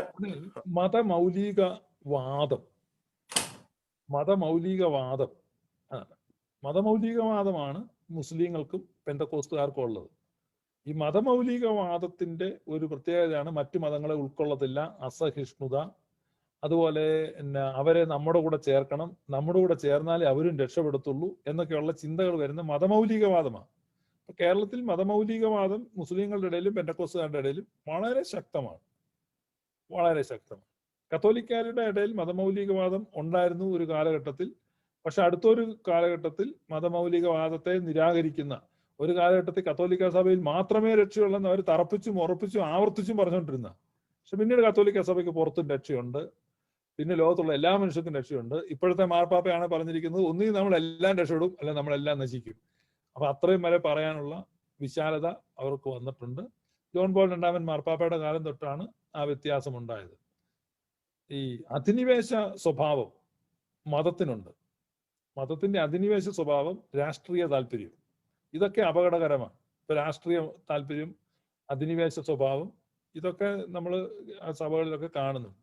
മുസ്ലിങ്ങൾക്ക് അതുണ്ട്. കാരണം അവർ ചെല്ലുന്നിടത്തെല്ലാം രാജ്യം ഉണ്ടാക്കുകയാണ്, അവരുടെ നിയമം സ്ഥാപിക്കുകയാണ്, പൊളിറ്റിക്കൽ അജണ്ടയാണ്. പെന്തക്കോസുകാർക്ക് സാധിക്കാത്തത് കൊണ്ടാണ്. സാധിച്ചു കഴിഞ്ഞാൽ ഇപ്പൊ ഇന്ത്യയുടെ ഭരണം പെന്തക്കോസുകാർക്ക് കൊടുക്കാമെങ്കിൽ ലോകം കണ്ട ഏറ്റവും നീചവും ക്രൂരവും പീപ്പിൾസുമായ ഒരു ഭരണമായിരിക്കും നടക്കുന്നത്. കാരണം അത്രയും വൃത്തികേടാണ് അവരുടെ മനസ്സിൽ, അത്രയും ഇരുളാണ് പെന്തക്കോസ്റ്റൽ പീപ്പിളിന്റെ മനസ്സിലുള്ളത്. നമ്മൾ അവരുടെ കമന്റുകളിൽ നിന്ന് എല്ലാം നമുക്ക് മനസ്സിലാകുന്നതാണ്. അവരുടെ കമന്റുകളിൽ നിന്നും എല്ലാം നമുക്ക് മനസ്സിലാകുന്ന അവർ അത്രയും ഇരുൾ അവരുടെ മനസ്സിലുണ്ട്, അത്രയും വെറുപ്പ് മറ്റു ഇതര മതസ്ഥരോട് അവർ വെച്ച് പുലർത്തുന്നുണ്ട്. ഒരു പ്രത്യേകതരം മെഷീൻ ഗണ്ണ് ഇങ്ങനെ കൊടുക്കാമെങ്കിൽ അവർ ഒരൊറ്റയടിക്ക് ഒരു 50 ലക്ഷം പേരെ വെച്ച് ഇങ്ങനെ പുകച്ചു കളയും. അത്രയും വെറുപ്പുണ്ട്, അത്രയും ഇരുളുണ്ട്. നിങ്ങൾ വിചാരിക്കുന്ന ഒന്നുമല്ല. ഹിറ്റ്ലർ സ്വർഗത്തിൽ പോകുന്നൊക്കെ എല്ലാവരും എന്നോട് ചോദിക്കുന്നുണ്ട്. 10 പ്രാവശ്യം പോകും. കാരണം ഹിറ്റ്ലർ ആകെ 60 ലക്ഷം പേരെയോ മറ്റോ കൊന്നത്. പക്ഷെ ഈ ഭൂമിയിലുള്ള മുഴുവൻ പേരെ 100 പ്രാവശ്യം നരകത്തിൽ ഇവർ വിടുകയാണ്. ഭാവനയിൽ അത് കണ്ട് രസിക്കുകയാണ്. അപ്പം സ്ത്രീയെ മോഹിക്കുമ്പോൾ വ്യഭിചാരം നടന്നു കഴിഞ്ഞു, സഹോദരനെ പകയ്ക്കുമ്പോൾ കൊലപാതകം നടന്നു കഴിഞ്ഞു. അത്തരത്തിൽ ഈ ലോകത്തുള്ള മുഴുവൻ ആളുകളെ പകയ്ക്കുന്ന ഓരോ പെന്തക്കോസുകാരനും ഹിറ്റ്ലർ വന്നതിനേക്കാൾ കൂടുതൽ ആളുകളെ കൊല്ലുകയാണ്. എന്നിട്ട് അവനിരുത്തി ചോദിക്കുക ഹിറ്റ്ലർ പോവുമെന്ന്. ഹിറ്റ്ലർ പോവും.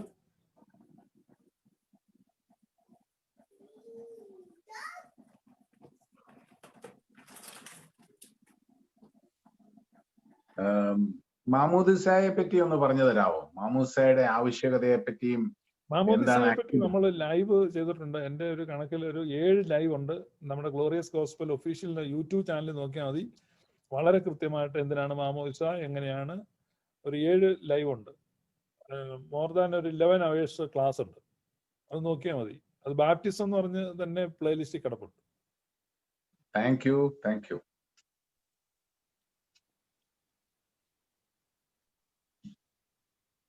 പാസ്റ്റർ ആദ്യം പറഞ്ഞില്ലേ, അതായത് ഒരു വ്യക്തിയുടെ പാപം ദൈവത്തിന് ഒരു വ്യത്യാസപ്പെടുത്തണില്ല എന്ന്.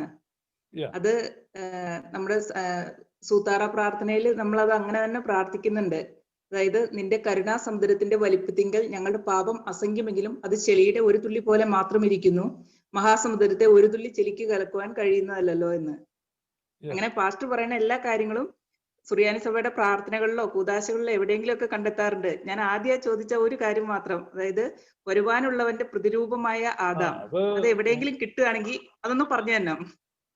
എന്നേക്കാൾ കൂടുതൽ പ്രാർത്ഥനയൊക്കെ ഈ സിസ്റ്ററാണ് അന്വേഷിക്കുന്നതെന്ന് തോന്നുന്നു. അപ്പൊ അതുകൊണ്ട് കണ്ടെത്തുകയാണ്, ഞങ്ങളെയും കൂടെ അറിയിക്കുക. പണ്ട് ഏറോദാവ് പറഞ്ഞ പോലെ നിങ്ങൾ കണ്ടെത്തിയ എന്നെ കൂടെ ഒന്ന് അറിയിക്കുക, ഞാനും എന്റെ വഴിക്ക് അന്വേഷിക്കാമെന്ന് ഏറോദാവ് പറഞ്ഞില്ലേ എന്ന് പറഞ്ഞ പോലെ വേറെ വഴിക്കൊന്നും പോയി കളയരുത്, ഇവിടെ വന്ന് അറിയിക്കണം കണ്ടു കിട്ടിയ. ശരി പാസ്റ്റർ, താങ്ക് യു. ഓക്കെ.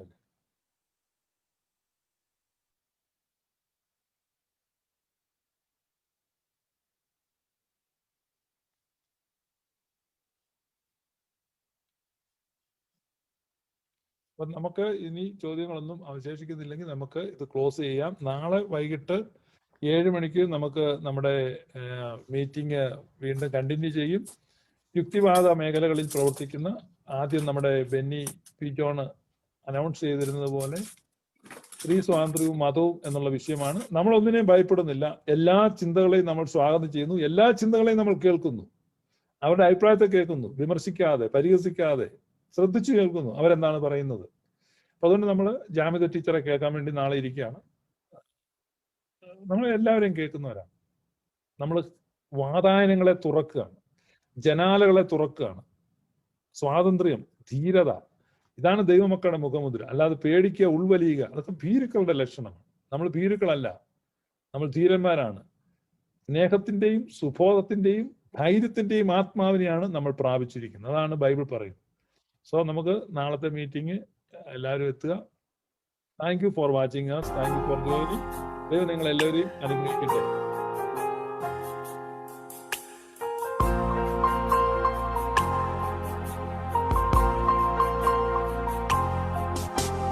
സ്വർഗദൂതർക്കുടയവനേ, അവരാൽ മഹത്വപ്പെടുന്നവനേ, വന്ദനവോടെ നിനക്കു സ്തുതി, പ്രാർത്ഥനകൾ കൈക്കൊള്ളണമേ.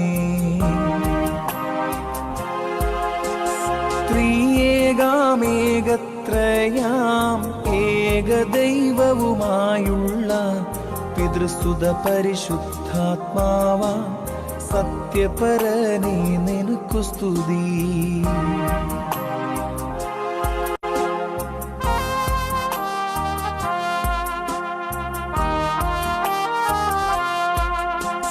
ബലഹീനരുടെ അപേക്ഷകളും അനുതാപികളുടെ കണ്ണീരും മുൻഫലമായ കാഴ്ചകൾ പോൽ കൈക്കൊള്ളുവോനേ നിനക്കു സ്തുതി.